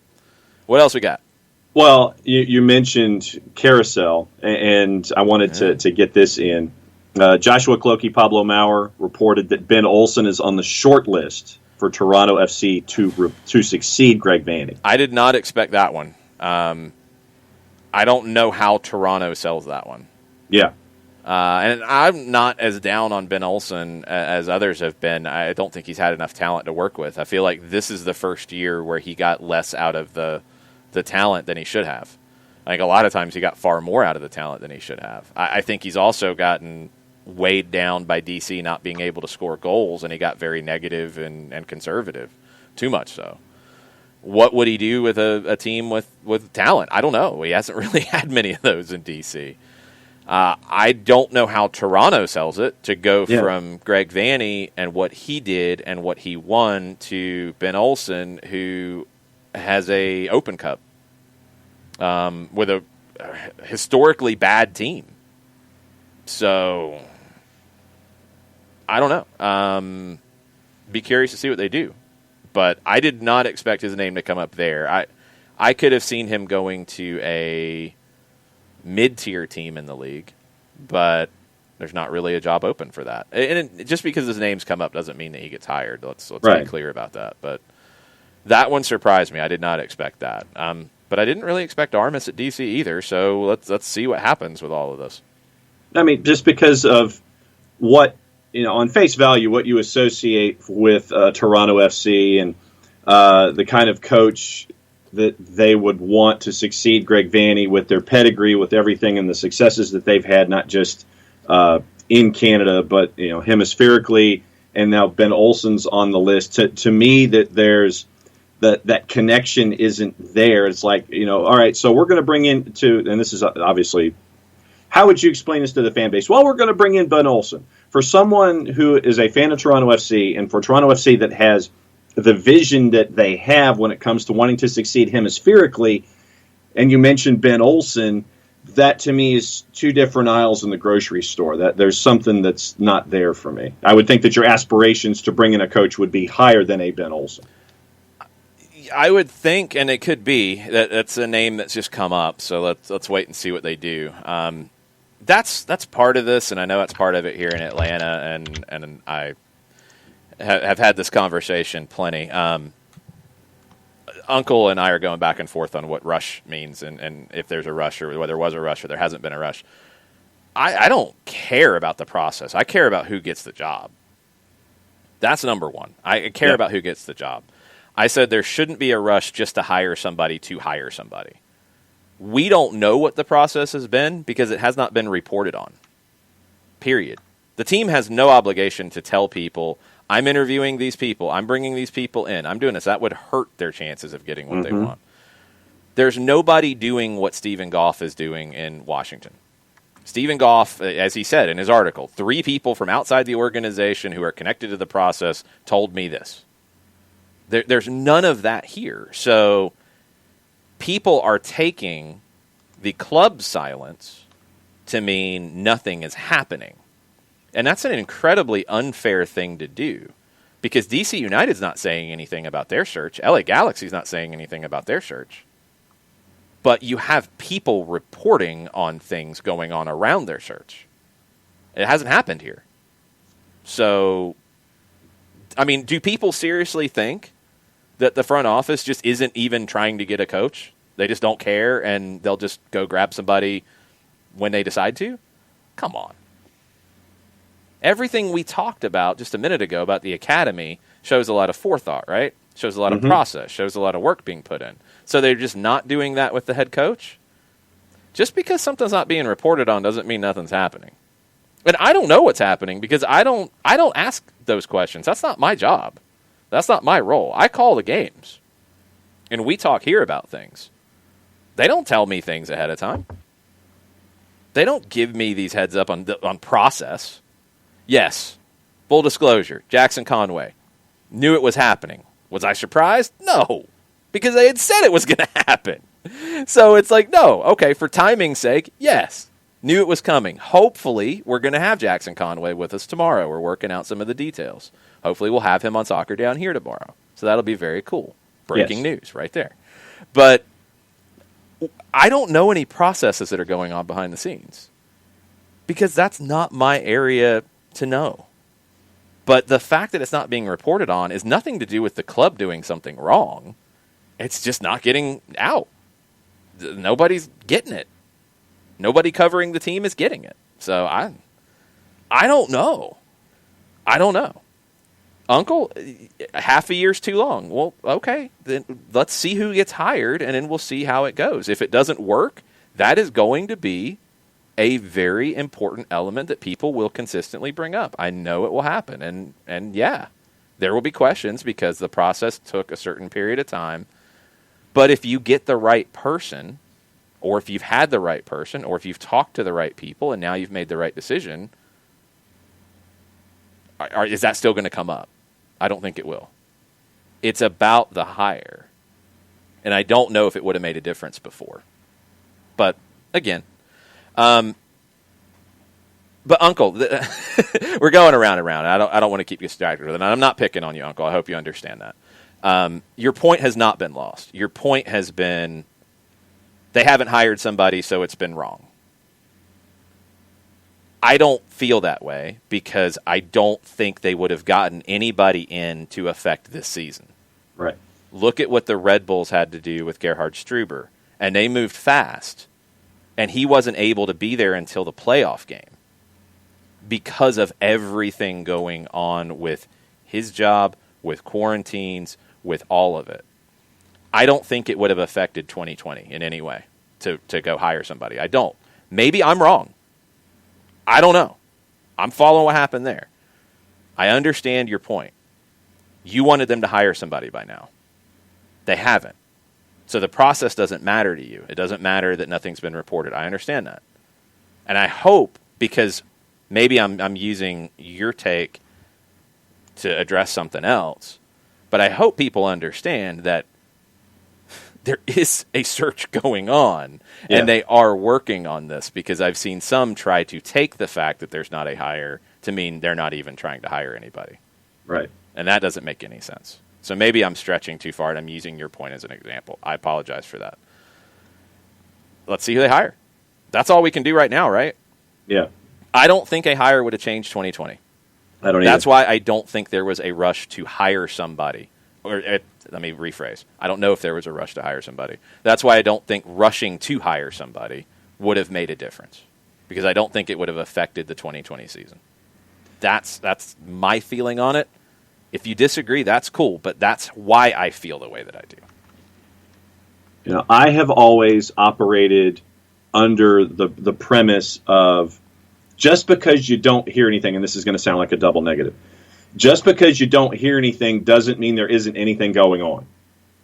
Because a coaching search, a job search, it's not for the folks searching to fill a position to tell me every single moment. It's like, okay, well, we talked to 4 people yesterday. We interviewed so-and-so, so-and-so. That, to me, I've never considered that as part of something that, you know, I'm supposed to hear from a team or any business who is chasing after a vacancy.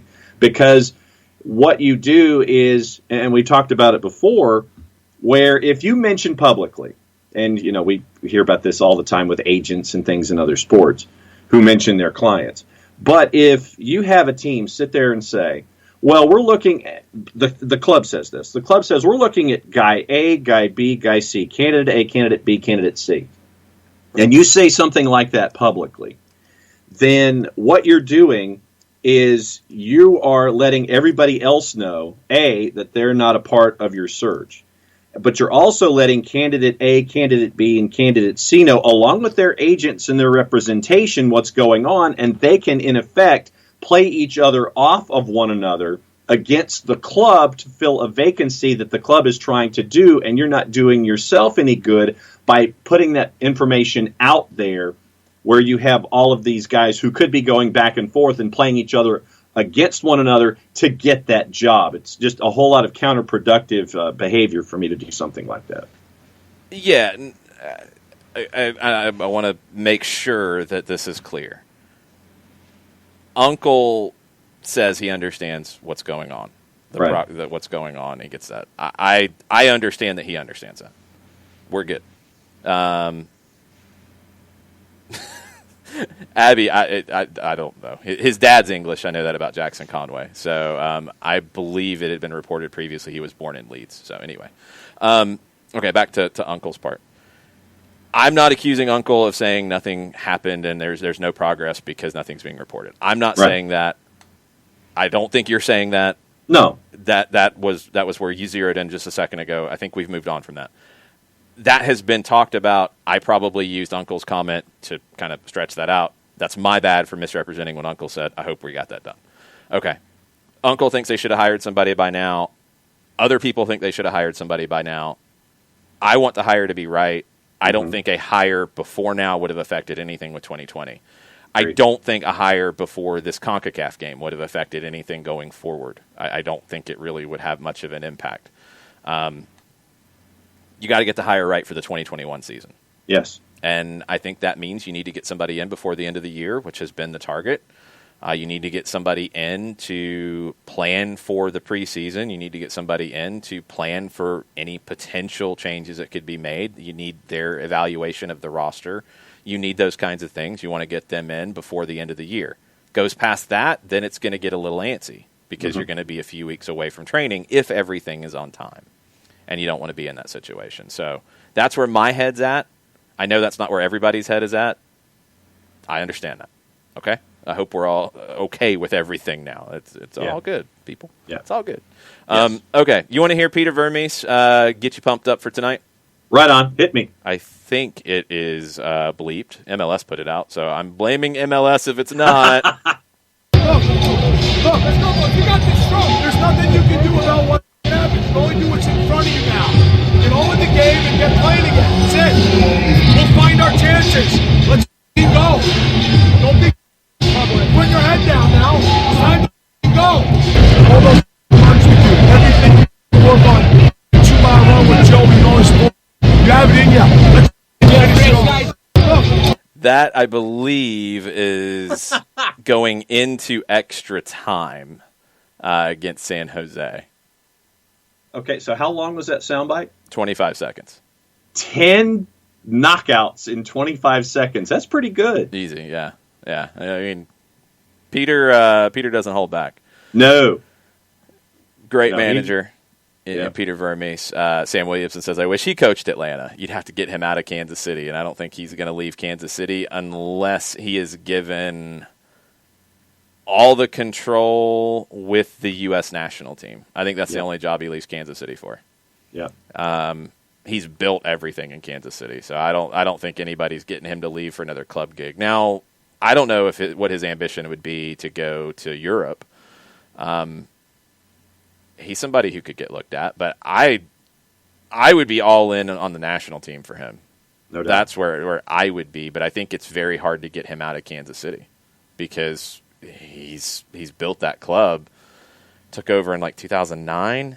I mean, he was a sporting director first, then he became the head coach. I think even before that, maybe 2007 or 8. Really impressive. Katie with a question though: was that 25-second clip more or less bleeps than they'll have on the sideline with Porter and Arena? Oh, per 25 seconds, I think it's more. Yeah, but over a game, you're going to have a whole lot more with Porter and Arena. Yeah. That's that is going to be a challenge for the audio engineer in the booth in Los Angeles, or.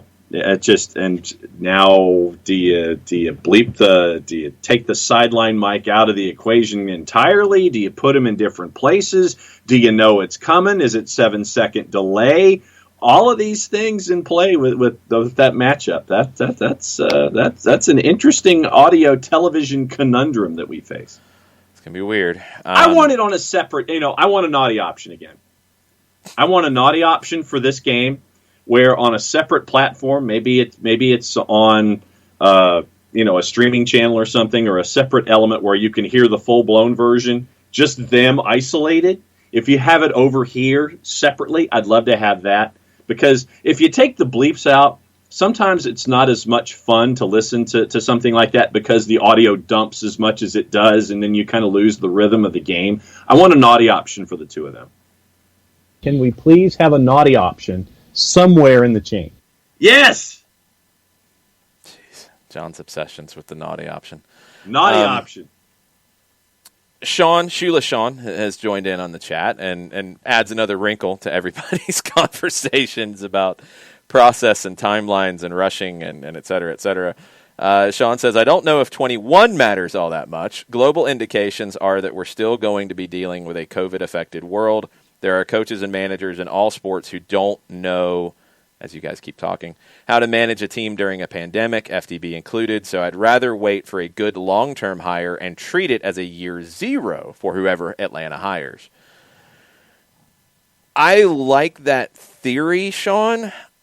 I don't think anybody in Atlanta will treat it as a year zero. Yeah. And I don't know if they should, to be honest, because it will be different. And this is the challenge. Look, you're right. There are good managers who have struggled in the COVID world because of all the different challenges you've had. There are managers who have embraced it and jumped onto it and have done well with it. It's different. how different will 21 be? I don't think we really know. I don't think you're throwing it out, though. I think whatever the expectation or whatever the situation is with protocols, with a potential weird schedule, et cetera, I think the expectation is going to be to win trophies. And probably some of that is down to 2019 or 2020 not being a successful year. 2019, you won trophies. 2018, you won trophies. 2017 was your first year. 2020, you didn't win any trophies, and you struggled. So I think that ramps up the pressure for 21. It is a fair sentiment to say that it should be treated as a year zero. I don't think the fan base will treat it as a year zero, and I don't think they should. Yeah. I don't think the club will treat it as a year zero. And I don't think that's been the messaging. So I do think some patience of understanding just what the effects are of the COVID world are good to have and real to have. And I think that's why maybe it's been a little surprising to see some of the moves that have been made. But Vanny left on his own, and some of that could have been related to COVID. Because if Toronto has to be on the road for half the year next year, nobody wants to deal with that again. And if he has the option to go, he hasn't signed a new deal, okay, bye. He's out. They could have other moves because of COVID. Guillermo Barros Escaloto, I think, was in trouble pre-COVID. Now, he really struggled, and it looked like that team had kind of given up on him. Yeah. So could you continue even understanding with patience that this has been a tough year? I don't know if you could. We've went through the Frank situation many times. Nothing's really changed with that. It did not go well. The Orlando tournament did not go well. It sounds like there were bigger issues than just COVID. If that was the change you made, that was the change you made. DC and Ben Olsen, it had fallen apart. I mean, it had fallen apart and hit a rock bottom that I didn't think they would find. It went down a couple more rock bottoms than I thought there were. I think he had to make that move. So, maybe some other managers have kept their jobs because of it. And maybe like a Mark Dos Santos, for example, who Vancouver struggled, but Vancouver had a lot of excuses for why it struggled. And I'm not saying that from a negative. Like, they didn't play in Vancouver very much. That's kind of hard. So if you had that year, that rate of success in a normal year, I don't know if Mark Dos Santos is still in Vancouver, but they're sticking with him. And maybe COVID is giving them some more patience, and he's got to make the most of it. It's tough. I mean, it's tough to make these decisions because there's a lot on the line. There's a lot on the line with finances. Winning teams make more money. That's not rocket science. You need to win. You win trophies, you win tournaments, you win more money. That's important. So I don't think it will be treated as a year zero. And I don't know if it really should be. But there should be an understanding that, it could be weird again. Hopefully less weird. Well, and you mentioned year zeros. I would always think that with the expectations that teams have, including Atlanta United, that a first year for a new head coach, with everything that had happens a year previous, regardless of what team we're talking about, that some fan bases would have it, and then some front office would accept the idea of a year zero with a new head coach. I don't think that with Atlanta United, a new head coach lends itself to a year zero thought pattern, because the idea here has always been for Atlanta United to be competitive for titles, for trophies, for cups, all of that. So that, to me, it's like year one is a year one. It's like, all right, let's go. You're here to do a job. We're here to win trophies. We'll give you the talent, and you can put the best product out there, because we, at the end of the day, we want trophies and we want to continue to add to our trophy case. That, to me, doesn't lend itself to a year zero thought pattern. I knew it was coming, Unc, because we've had this conversation, and I have not changed. 2021 is not a rebuild year. I've not said it would be. I've agreed with you it can't be, and that's a big reason why it's not a year zero. I knew it was coming. I'm glad you said it, because it can't be that mentality, and it shouldn't be. You have a roster that can compete straight away. That's why I said I think it's a more attractive job than Toronto and LA Galaxy. And I don't know if others around the country feel that way. Maybe I'm biased, probably am, but I think it's a better roster than the 13 players the Galaxy have under contract. Yeah. And I think it's a better roster than what Toronto has under contract. I think there's a lot more stability here, so I think it's the most attractive job. We will see. We will see what direction they go, but I don't think it's a rebuild year at all. Total props to... I am in a very, very, very good mood. Because Shooter McGavin has subscribed for 5 months on Twitch. Wow. Nice. Thank you, Shooter. You rock, man. You are awesome. There are votes for me to have a naughty option on the radio when the refs get out of hand, or when Larinowitz scores a 35-yard banger. Oh. No, it'd probably not be good. I don't want to risk it. True. I don't want to risk it. You never know. You never know. Let's see. Uncle says the longer we wait, the longer we force a rebuild season. It doesn't change the roster. I don't think waiting longer forces a rebuild season, but we'll see. Waiting longer does put more pressure on the hire. There's just no way around it. Jason Nick says, crazy that LA is getting more coaching news than us, and they still have a coach. LA Galaxy don't have a coach.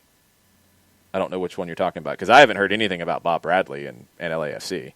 Right. The Galaxy do not have the coach. And they really haven't had any concrete rumors, to be honest. I mean, Miguel Herrera's name got thrown around because it gets thrown around with anybody.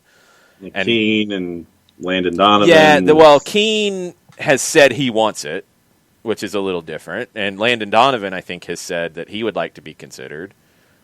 You know, you're not really getting any other real rumors. Those are two people who would like to be considered, who Robbie Keane's never managed before, and Landon Donovan has 1 year of managerial experience under his belt. So, Uncle says, to clarify on the longer we wait, forcing a rebuild, it changes the chemistry. It can. You're right. I mean, you're not going to have a lot of time for chemistry. You would have if you'd hired before, so I see your line of thinking. If you'd got the person in, which is a question mark in 2020.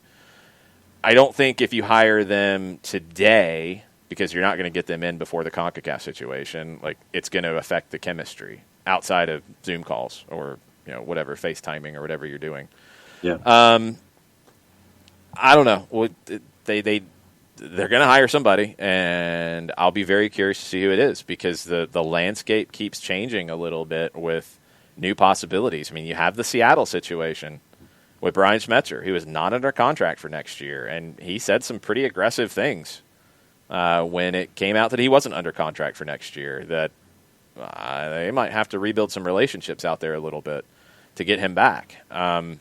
Or do they decide they want to move on with Gonzalo Pineda, who's getting attention as a potential hire for a head coach somewhere? Do they not want to lose him? Do they go ahead and hire him instead? Do they move on from Schmetzer? Do they not want to pay whatever Schmetzer is going to end up demanding? Because I don't think he's getting paid all that well. I mean, compared to some of the coaches who've come in from overseas, he's won trophies. He's going to demand to get paid well. He might be waiting it out to see if Greg Vanney goes to L.A. and if numbers come out there, because he's going to want the same money. He's going to say, I beat him 2 out of 3 times in a final. And Seattle might not want to pay that money. That's where another COVID effect could come in. They might say, you know what? We've got a really good number 2 here. He's getting looked at as a head coach in other places. Why don't we just make him the head coach and we don't have to pay him as much? That could come up. We'll see. Seattle's going to be an interesting one. I don't know. I don't know which direction Monterrey goes in. Herrera is going to continue to come up. He has said he is not leaving Club America to go to MLS.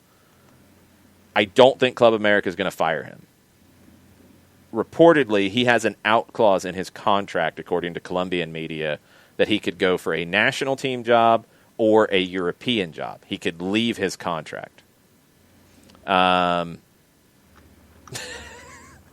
Abby's doing investigative work about where Jackson Conway was born. I think you might have it wrong, Abby. I'm not sure. That's just what I've been told, but it doesn't really matter. Anyway,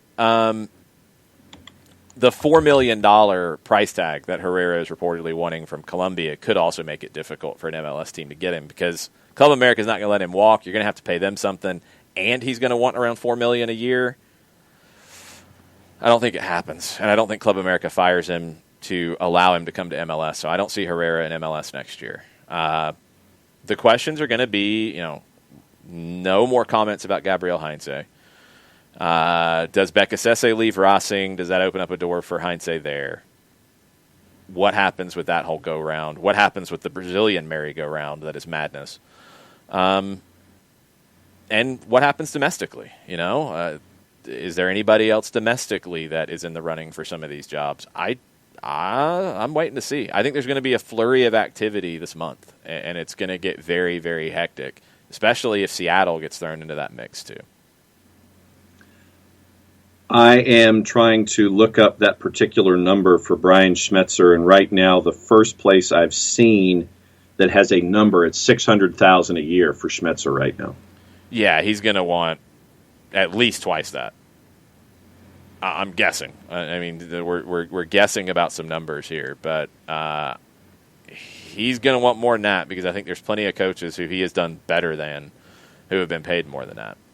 So keep an eye on that one. That's going to be tough for Seattle to navigate, and just because of the friction that I think Schmetzer's already put out there publicly. All right, we haven't talked about the Spanish situation at all yet because you've got some Barcelona stuff, you've got some Real Madrid stuff, and it's all going to continue to build. Real Madrid could come to a head sooner because reports locally are that Zinedine Zidane's basically going into two finals. And he might not get past the first final if they lose to Sevilla this weekend. There's reports that he could be let go at that point. Wednesday, they play Mönchengladbach. They might not get into the Champions League knockout round. They want nothing to do with the Europa League. If it doesn't go well, he's gone. Sport in Barcelona, and you got to remember the Spanish press a little bit here. You get Madrid papers and you get Barcelona papers. The Barcelona paper is saying that Real Madrid has made contact with Mauricio Pochettino. Pochettino is also linked, as I think the Daily Mirror said, he was most likely to go to PSG. He played there. He was a captain there. Thomas Tuchel's contract's over at the end of the year. There's always the Manchester United possibility, and with Ole not making subs at halftime, that door has opened back up, which I think is a little much, but go for it if that's what you're going to do. Do they rush into something because he could end up in these other places? Pochettino might have his pick of spots. It's going to be bonkers. Raul is also being linked to take over at Real Madrid if Zidane is sacked, and he has not managed anywhere since he retired. There were reports last night on Spanish television that Sergio Ramos had decided not to re-sign with Real Madrid. I don't know. There were also reports that came out this morning from AS in Spain that the players had a players-only meeting. Sergio Ramos was kind of leading it. I mean, they've even got quotes from him on this. It says, "We are one victory away from getting through in the Champions League. We depend on ourselves, and we have to give everything. This is Real Madrid, gentlemen. Together, we've come out of worse." Zidane was not there. He knew they were meeting. That's typical. That's how these things will go. AS says that some of the players who are kind of off to the fringes, like Isco, Mariano, are not as aligned with the veterans who are backing Zidane. This is going to get really weird if they lose to Sevilla this weekend. Really, really weird. I don't know if he makes it to Wednesday if they lose to Sevilla. If they beat Sevilla and they lose to Mönchengladbach and they don't go into the knockout rounds, there's no way he stays. I don't see him staying if they're in the Europa League. I don't see any way that happens. Yeah, I'm looking at Zidane right now on a match-by-match basis.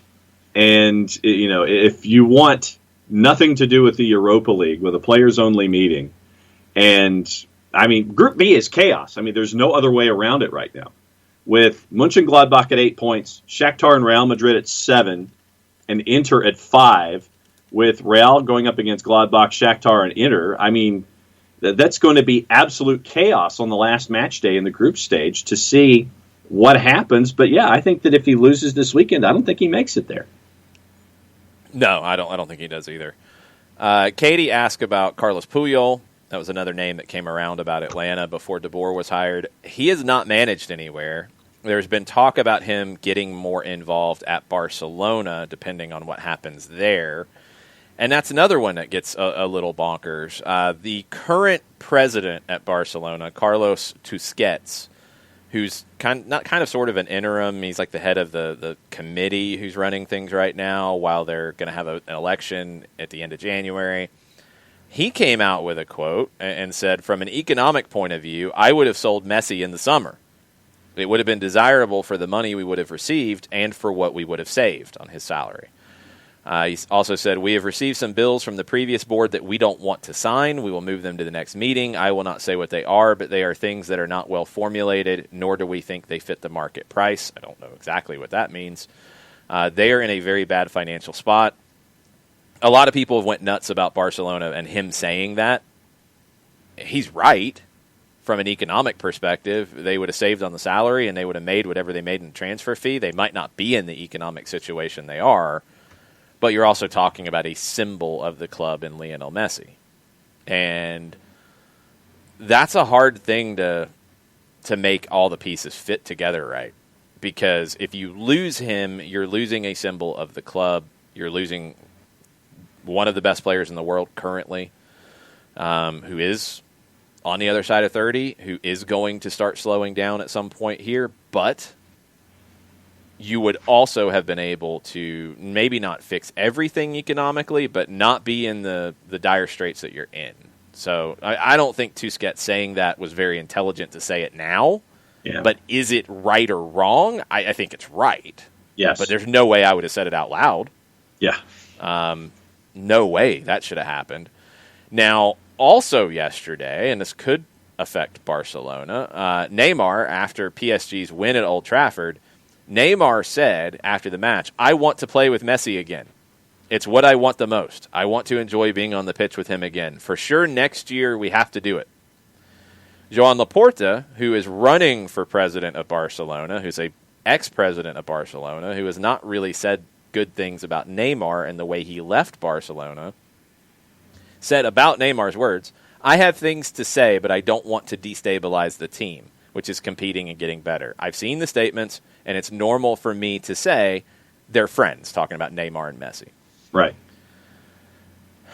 There's pressure because some of the candidates are saying, we would bring Neymar back. Yeah, I don't care about money. We would bring Neymar back. Laporta is saying, it doesn't make sense to bring Neymar back. We couldn't do that financially. Right. That election's going to get weird. And there's a good piece over at Football España where they break down how Laporta did the same thing himself when he was running for president the first time in 2003. He was trying to get noticed, trying to get some traction, and he said, hey, we want to get David Beckham from Manchester United. And started talking to people who were attached to Manchester United. And they're like, he's going to Real Madrid. Like, that's already done. That's been done. And he kept saying it. We're going to get David Beckham. And it got him attention. Victor Font is trying to play that game with talking about Xavi and talking about keeping Messi and all these different things. Laporta's kind of playing it a little closer to the vest. So you're going to hear all kinds of wild rumors. I think 3 or 4 different people have already said they're going to go get Haaland. I don't know how they're going to pay for that either. Yeah. But this is what's going to happen at Barcelona over the next few weeks. I didn't think Real Madrid would pass them on the crazy scale. They have. Maybe just for a short period of time, but they have. I think it's only temporary because this Barca stuff is going to continue until they have a new president in place. And then it will probably continue in a different way for the rest of the 2021 season. So, yeah, welcome to European chaos. Where only the Real Madrid situation would be involving a coach, the new hiring of a coach, and then they're back to doing the rest of their stuff in league, where Barca is three-dimensional kinds of crazy right now. And the more that I hear, yeah, we're going to go get Neymar. Yeah, we're going to go get Haaland. My first question is, well, how are you going to pay for it? That is always my first question with Barca, with anything involving any kind of a high-profile player. How are you going to pay for it? You're looking at it the wrong way. These aren't people who are in the job to go get them yet. These are people who are trying to get to the job. Get the job. So they're saying things to get elected. Yeah. I've seen these things happen before. Yeah, that's strange. They look a little familiar. Yeah. Ricky says if Zidane leaves, Poch has got to be next, right? And that's what some people are saying. Raul, his name has come up, and that would feel like a fallback. Because I wonder if Zidane gets fired, if that sets off a chain reaction. Because Manchester United has wooed Pochettino for a while. There's been some level of contact. There's been some level of conversation. If Madrid fires Zidane, does that set off the alarm bells in Manchester? And they say, we've got to do it now, or we risk losing him again. We've got to fire Ole now. And this weekend, if things fall correctly, they could both move on, and that could be crazy. But I just wonder if it would push Manchester United into a rash decision. And some people think it wouldn't be. There's a lot of people who haven't cared what Ole's done. They would have fired him anyway. I think he's done pretty well. I think the issues at Manchester United are bigger than Ole. I don't know if Pochettino saves them, but that board is going to look at it as we can't afford to let him go elsewhere because then we don't get him at all. And if they're not committed to Ole Gunnar Solskjaer long term, and Pochettino is the guy that they want, then they need to go get it done. Yeah. If that's what they're waiting on to get things done, if they're waiting on, okay, if we get him, then we'll actually spend the right way. Then we'll do this. Then we'll get a director of football, et cetera, et cetera, et cetera. Okay, then do it. Do it, even if it's a little unfair. Do it and move on. Stop this limbo game that you're playing with Ole. And if Real Madrid comes into the mix, I think it pushes Manchester United to fire Ole Gunnar Solskjaer.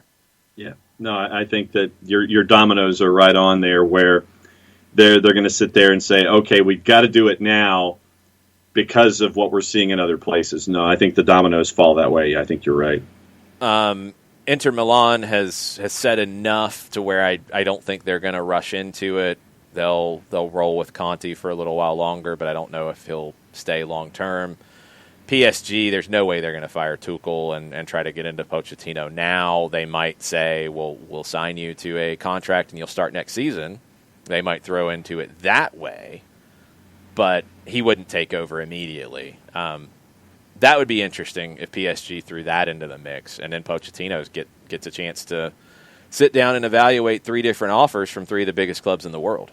Yeah, that's why he has sat out. That's why he has played the game that he has. It's really impressive. It's really, really impressive to sit back, and now he could have Real Madrid, Manchester United, and PSG throwing themselves at him. Yeah. It's a nice spot to be in. Yes. Going to be a little pressure on whichever one he picks because he's going to have a lot of expectations, and he has not won a major trophy. Let's remember that. But he's going to have his pick. I think it's going to fall that way sometime in the next few weeks. That he's going to have the choice to pick. It's going to be interesting.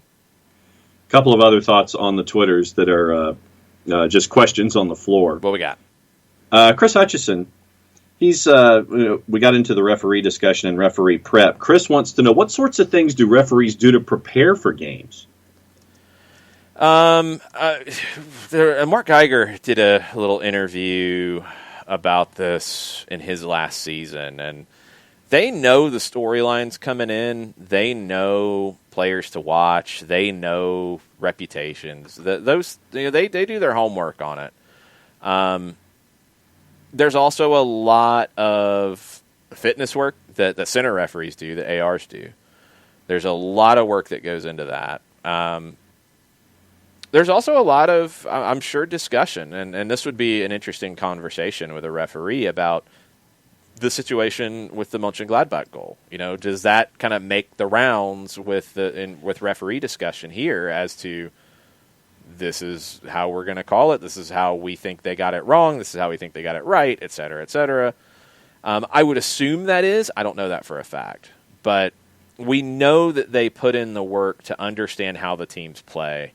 They put in the work to understand players to watch. They know the storylines. They kind of know these things. So there's a lot of prep going into it from that perspective. And there's a lot of fitness work that goes into it too, because I think everybody understands that when you're tired, you're not as sharp. They can't afford to not be sharp in the 90th minute with a big decision that could change the game and change the course of somebody's season. So they put a ton of work in. Tafka wanted to know, do clubs pay their players fines? A $10,000 fine is no big deal to a DP, but if a supplemental roster player were to be fined, that's potentially 1/5 of their take-home pay for a year. I don't believe clubs do. I think you probably get into some situations where they might help with it, but I think by practice they do not, and it's on the player. I know with the Messi jersey situation, the fine that was automatic with that, I think there was actually a fine for both. There was a fine for the club and a fine for the player in that one. In MLS, I don't know. I think the player is expected to pay it, but in a situation like Tafka lays out, maybe the club helps them. And it probably depends on what happened. I mean, if you're getting fined for doing something incredibly wrong and the club is not happy with you, I don't think they help you with the fine. Right. If they feel like maybe you were hard done by, maybe they help with the fine. My understanding is the players pay it. Then Tafka has a scenario that happened to him yesterday, and I will ask you the same scenario. Have you ever saved your cell phone from hitting the floor by using a soccer move? Not my cell phone, but yeah, other things, sure. Because Tafka says advantages to being a soccer player. 50% of phone drops are avoided due to quick feet. He just Rabona'd his phone from hitting the Kroger concrete floor. He said the Rabona was necessary because all of his weight was on the foot closest to the phone. It has a case, but still. That could go really badly. That's a risky one, Tafka. I'm glad it went well, though. Yes. And, Europa League from Nathan Pugh. Yes. If Celtic wins today, at Nicoliffe has to eat some haggis, yeah? Isn't that what we said on soccer over there? Sure, that sounds like a plan. It ain't happening because Celtic's a dumpster fire, like on a truck that is screaming down a mountain into a cesspool. It is that bad right now for Celtic. It feels like things are just completely and utterly broken, and they're not accustomed to being in this spot because they're accustomed to dominating, and now they've lost 5 of 11. I mean, that's not supposed to happen with Celtic, and now they're getting defensive about it. Neil Lennon's like, I shouldn't be fired. I should have more time. Want to bet? And all these things. Well, on paper, in a normal team, maybe not. That's not what Celtic is. That's not how Scotland is set up. And his attitude is making it so much worse. Yeah. So much worse. So I don't see any way that Celtic wins. Could crazy things happen and they get a draw? I guess. I just don't see it. That looks like a team that on the field is saying the things about playing for the manager. They don't look like they're playing for the manager. Yeah. It feels like it's broken. Soccer for Good OG chimes in about the referee prep and says that Glenn Crooks interviewed Alan Kelly and Robert Sabiga on the Coaching Academy. I didn't hear that one. I'll have to go back and find it. Says it was very interesting. They watch video. They discuss, the teams. They discuss what's going on with them. Also, and I do remember this, that Mark Geiger used to vomit before games. Nerves. I mean, it's just there's a lot of people who vomit before those things. There were singers who would do it, because I know coaches who before they go out on stage, coaches would do it. There's players who do it. It's just it's what happens. I never had that. I'm glad I didn't because I hate throwing up more than anything in the world. Never had that reaction, but some do. You just stomach gets tight, butterflies start really moving around, and there you go. To answer your Europa League thoughts, it'll be a Zona football day for me. Looks like a dozen matches at 12:55 and a dozen more at 3 o'clock. Celtic is now north of plus 800 to win today against AC Milan. AC Milan a minus 310. Your draw is a plus 470. Nope. No way. No way at all. No way I'm touching that one. Looks like there's no late-breaking news. I was waiting to see if anything else came out of Europe ahead of these matches. They did announce that they will have a Golasso show for the Europa League next Thursday, which will be very cool. Yep. 12 games in the early window, 12 games in the second window. There could be all kinds of crazy things with all of those groups. Lots of madness. Abby says, but didn't you feel better talking about throwing up? No, it doesn't make me feel better. No. I hate it more than anything. I don't even want to think about it. I think that's about it. Is there anything else on Twitter that we have not hit? No, not on our end, but the juice boxes for Europa League, just going through some of the favorites. Okay. Tottenham's a favorite going to Lusk. It's a 12.55. Leicester is a favorite going to Zorya Luhansk at 12.55. Arsenal's a big favorite at home against Rapid Vienna. Roma's a favorite at 3, going up against Young Boys. Mulda is a minus 435 at home against our friends from Dundalk, who are a plus 1140. Leverkusen, big favorite on the road at Nice. Rangers, a big favorite at home against Standard Liège at 3 o'clock. Europa League can be crazy. Yeah, it can be a tough one. Let's see. Which ones will I be watching or keeping up with? It might be Zona Football for me. I'll watch Milan and Celtic, so I know who to talk trash to between Jarrett and Nick, because I got to keep up with that one. That'll be very important. So that will probably be on a screen. That's the early game, so that'll be on one screen. Do I just go Zona with the other one? I think so. There's nothing else that jumps out at me. Yeah. No. 2 more quick things on Twitter. Ricky Ricardo links to BR Football, who says Barcelona fullback Sergio Roberto wants to head to MLS. I don't know if I'd say he wants to head to MLS. He said good things about MLS. Let's not jump the gun there. And then Joe Boss says, Jason, hashtag naughty option would be awesome, but personally, those rare moments where you just go, oh, during the match are priceless. Goat. Hashtag goat. Ask Jarrett about the naughty option when I'm not calling a game and I'm just watching a game. Yes. During the Open Cup final, there were lots of things said about the way that game was going that would not go out on air in any form or fashion, even with the naughty option. Nope. It happens.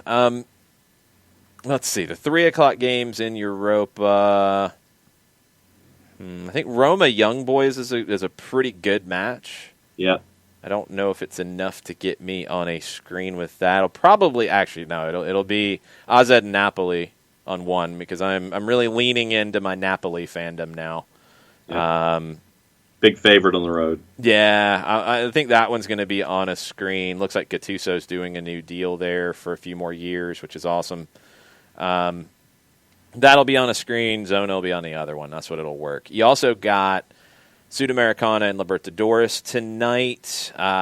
Vasco da Gama and Defensa y Justicia at 7:30 on BN Sports and Fanatis, fntz.co/soccer down here to get your subscription in, to get your trial started.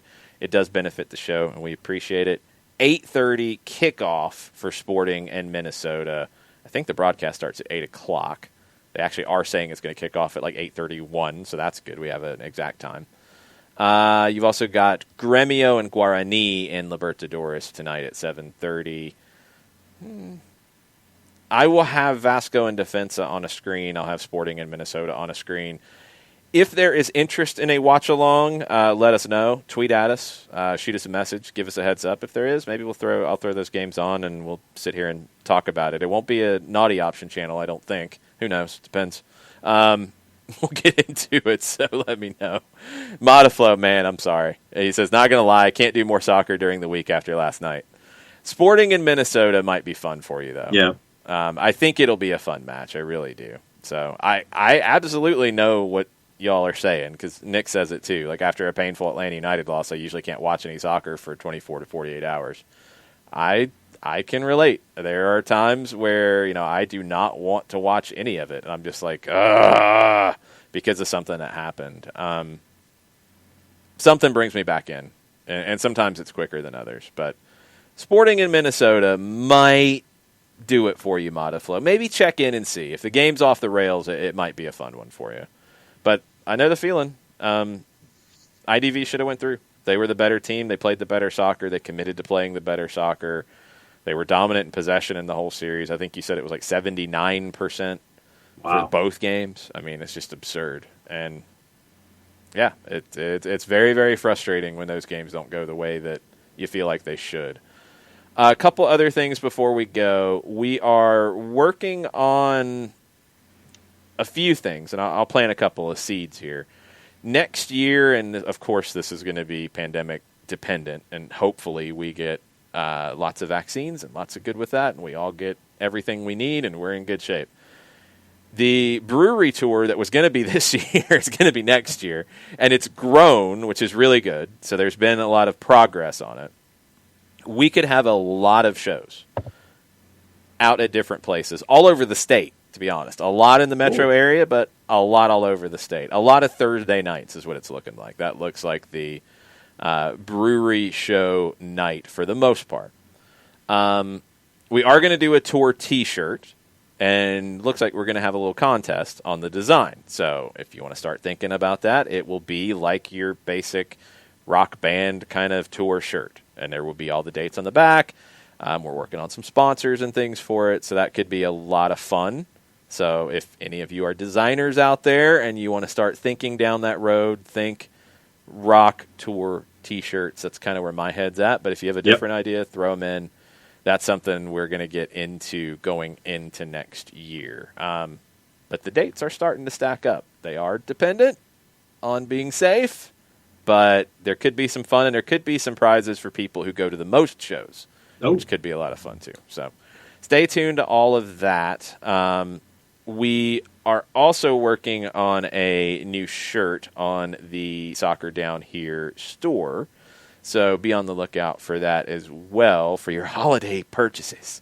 All that stuff keeps us going. So if you are so inclined, if you are able, there's a Patreon for it.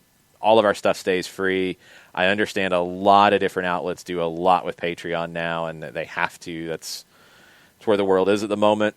We are doing everything possible to put everything free, and if you just want to support what we're doing, the Patreon's there for it. Thank you to everybody who does that and supports what we're doing. The Twitch subscriptions are a big thing. When you buy a shirt, when you buy that stuff, it honestly just keeps us going. It keeps a website up. It keeps us with microphones that John figures out how to work. It keeps us with headsets. It keeps us with a mixing board, all that kind of stuff. So thank you. Alex Pacine, the new red hair place, is definitely on the list. Ooh, and they have solid Cuban food. Very cool. They make their own croquettes in the house. I like it. That is on the list. I've seen that one on the list. I don't know the dates yet. But, yes, pretty much every brewery in the Atlanta area is on the list. And then some outside the Atlanta area who are close are on the list. And then there are some that are further afield that are on the list. It's going to be a lot of fun. We might be doing upwards of 30 shows. Far out. South of 20, I know Wild Heaven West End is on the list. And there's other, I think, actually, I don't want to say that they're on the list yet because I don't know they're on the list. But there are places in Hapeville and McDonough that are breweries that I believe are on the list. Further south, I think are on the list. I think there is a potential for a Savannah trip. That is for sure. It's going to be bonkers. Cool. The extra year of building it up has kind of gotten it kind of wild. So it's going to be a lot of fun. But thank you to all the breweries who have been interested in it as well and want to do it. We're going to have a lot to talk about next year, I think, in the soccer world. I think we're going to have a lot to talk about with Atlanta United. We're going to have a lot to talk about with MLS. Potentially a lot to talk about with, depending on how far south we are, with Tormenta. Yeah.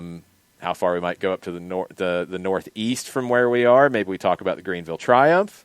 Maybe up northern further, we're talking about Chattanooga FC or the Chattanooga Red Wolves or both. Yep. If we go west, we might talk Birmingham. I don't know. Things can get crazy. Crazy's good. Crazy's good. 2021, I hope, is going to be really good. And I know there are the concerns. I have them too about what 21 could look like. I hope everything keeps moving the way that it seems like it is. We're going to have to get through some rough times, it sounds like. Yeah. We're going to have to be very, very careful. Look out for folks. Look out for each other. Be careful right now. Yes. I want to see all y'all at some of these brewery shows, eating croquettes at Red Hare, eating a choripan at elsewhere in Grant Park. We've got a lot of stuff to do next year, so I want it to be as big as it can. I hope it can be, and thank you for getting us through this year with watching and supporting what we're doing. We really appreciate it.